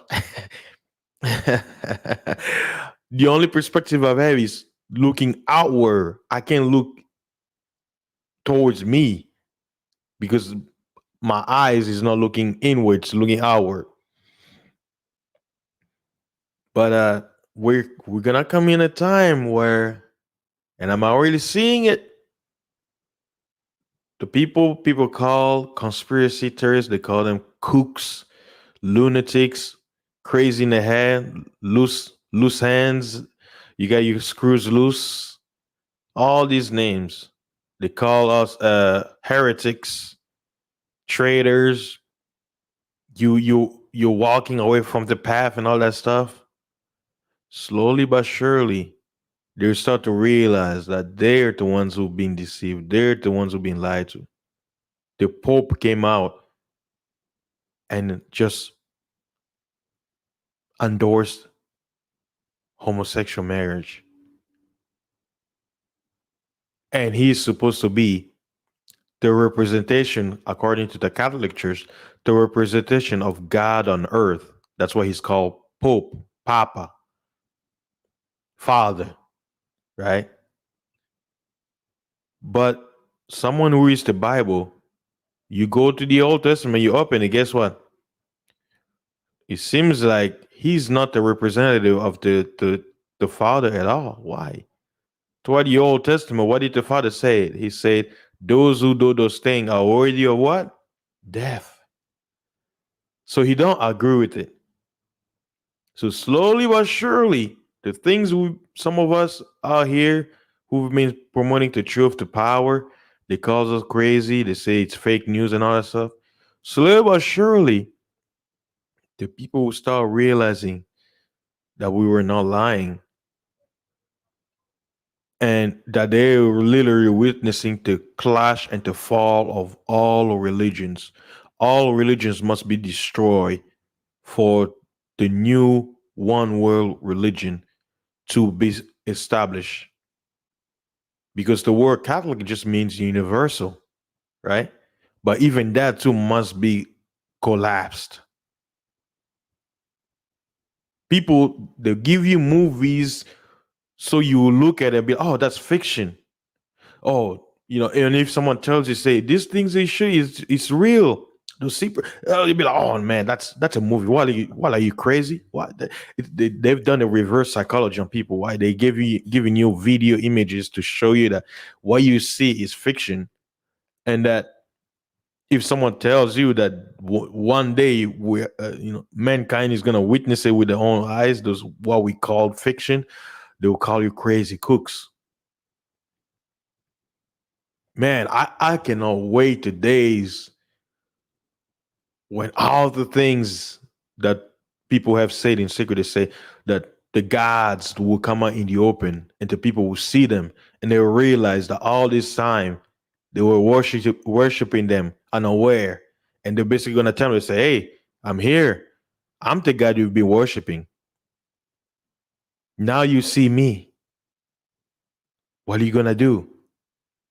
And the record says that millions and billions of people, you know what they're going to do? They're going to be convinced that God doesn't exist. Why? Because if all these gods coming out, they say, well, who you thought was, this is us. There's me and my brothers and my buddies. There is no creator. It's us. We run the game now. And the whole world is going to be convinced to what? Join the club. They're going to get all the goodies they're promised. But those who will deny, they're the ones going to suffer. They're going to be betrayed. They're going to be rounded up. Why? Because they refuse to accept those who came from the shadows. But to anyone who's going to be hearing this, they're going to be like, oh, here we go. Here's another cook. This lunatic speaking things. But I'm like, you were wearing a mask, right? Did you know that you were going to wear a mask before March of 2020? They told you an invisible virus is out there to kill people. Did you see that invisible virus or did you believe what they told you? So if you can believe what you were told without seeing it, right? How can you look at a person who quote unquote believe in an invisible God and you call him crazy?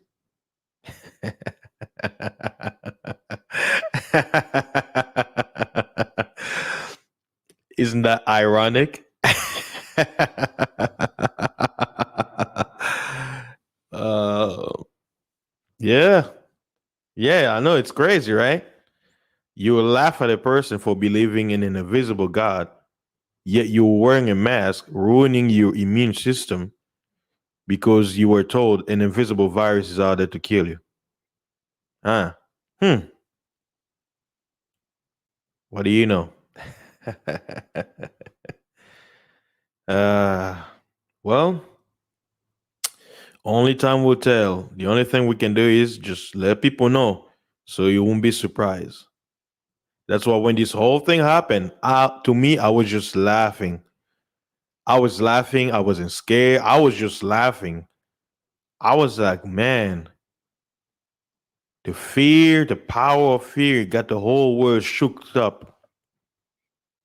And it's, to me, as a person looking from the outside, it's amazing looking into people's eyes how great, how great of a lie that people are believing.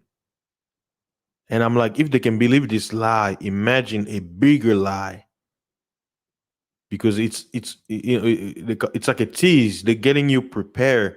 If you can believe this little lie, imagine a great grand lie.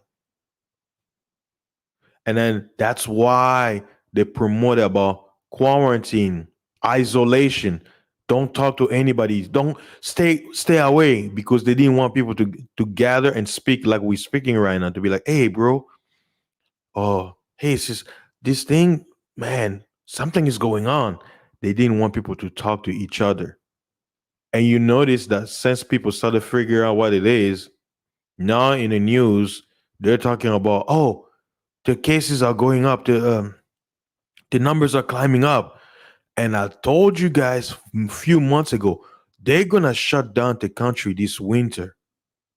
They're going to do it. I have articles ready where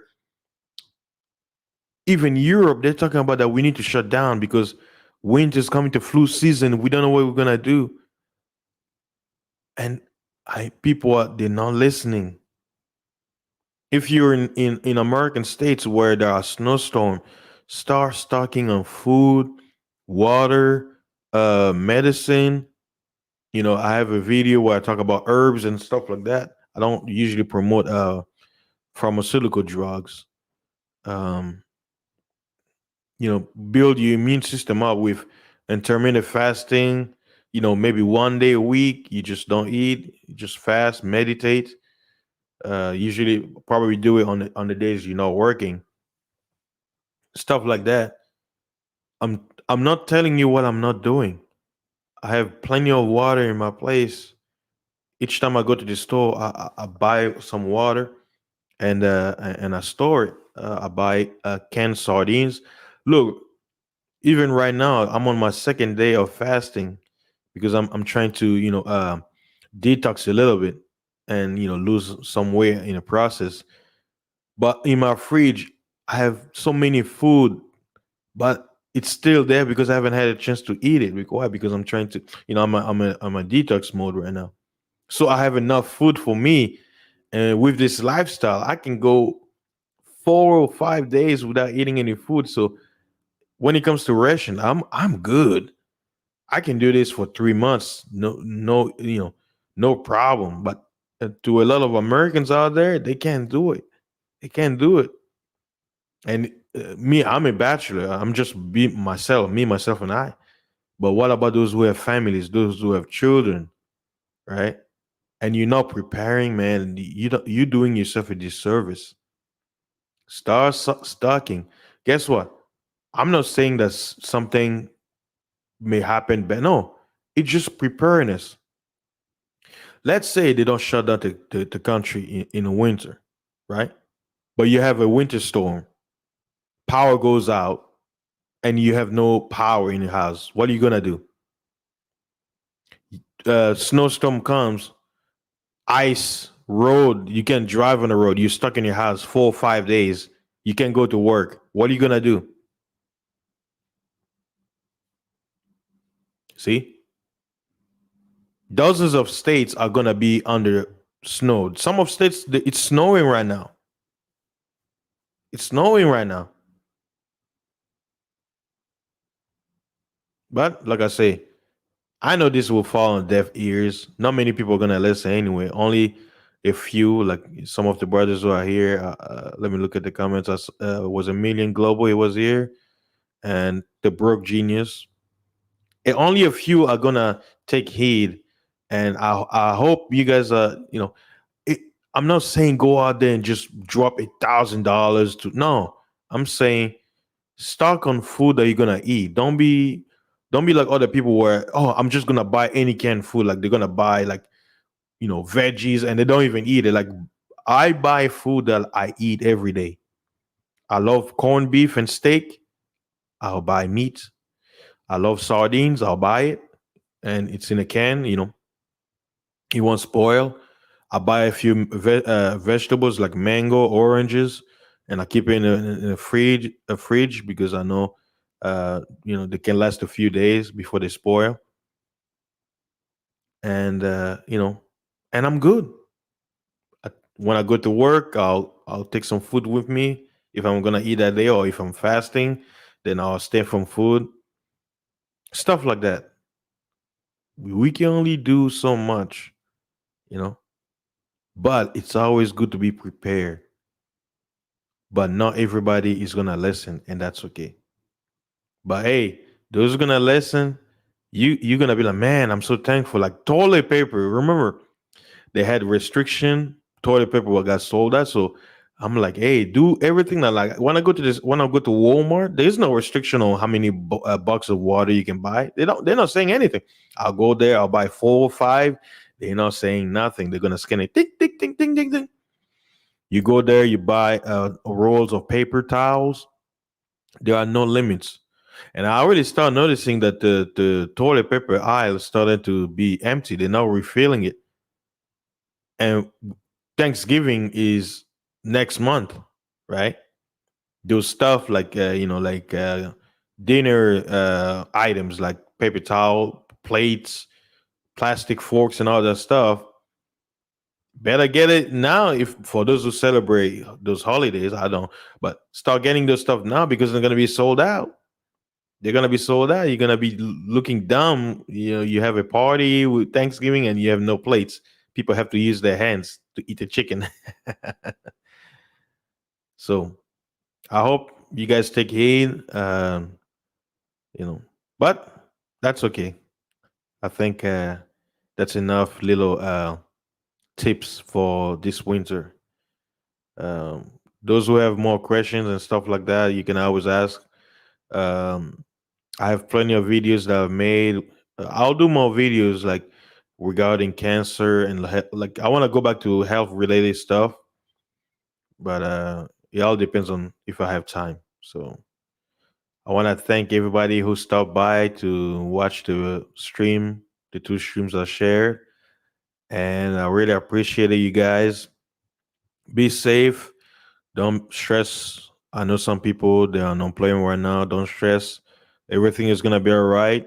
Just endure and don't stress because more stress you put on you, it's detrimental to your health. Just just know that hey, things will get better. There was a one time in your life you didn't never had a job, right? So if you don't have a job right now, guess what? Life doesn't stay the same; it changes. So you'll be okay. Things will get better. And if you have that mindset, your anxiety is gonna be non-existent. So I really appreciate you guys stopping by. And one more last time before I go, if you're new to my stream, my channel, please like, share, and subscribe to my channel. And stay tuned for more videos. You know, and I appreciate y'all. Hopefully, the topic was interesting to you. And may the Most High, the Creator of us all, bless y'all this weekend. Be safe, and when you go to sleep tonight, pray to Him that you're gonna have the breath of life in the morning, because that is one of my prayer. That every time I wake up, I'm thankful I have another day, because millions of people out there they won't wake up tomorrow.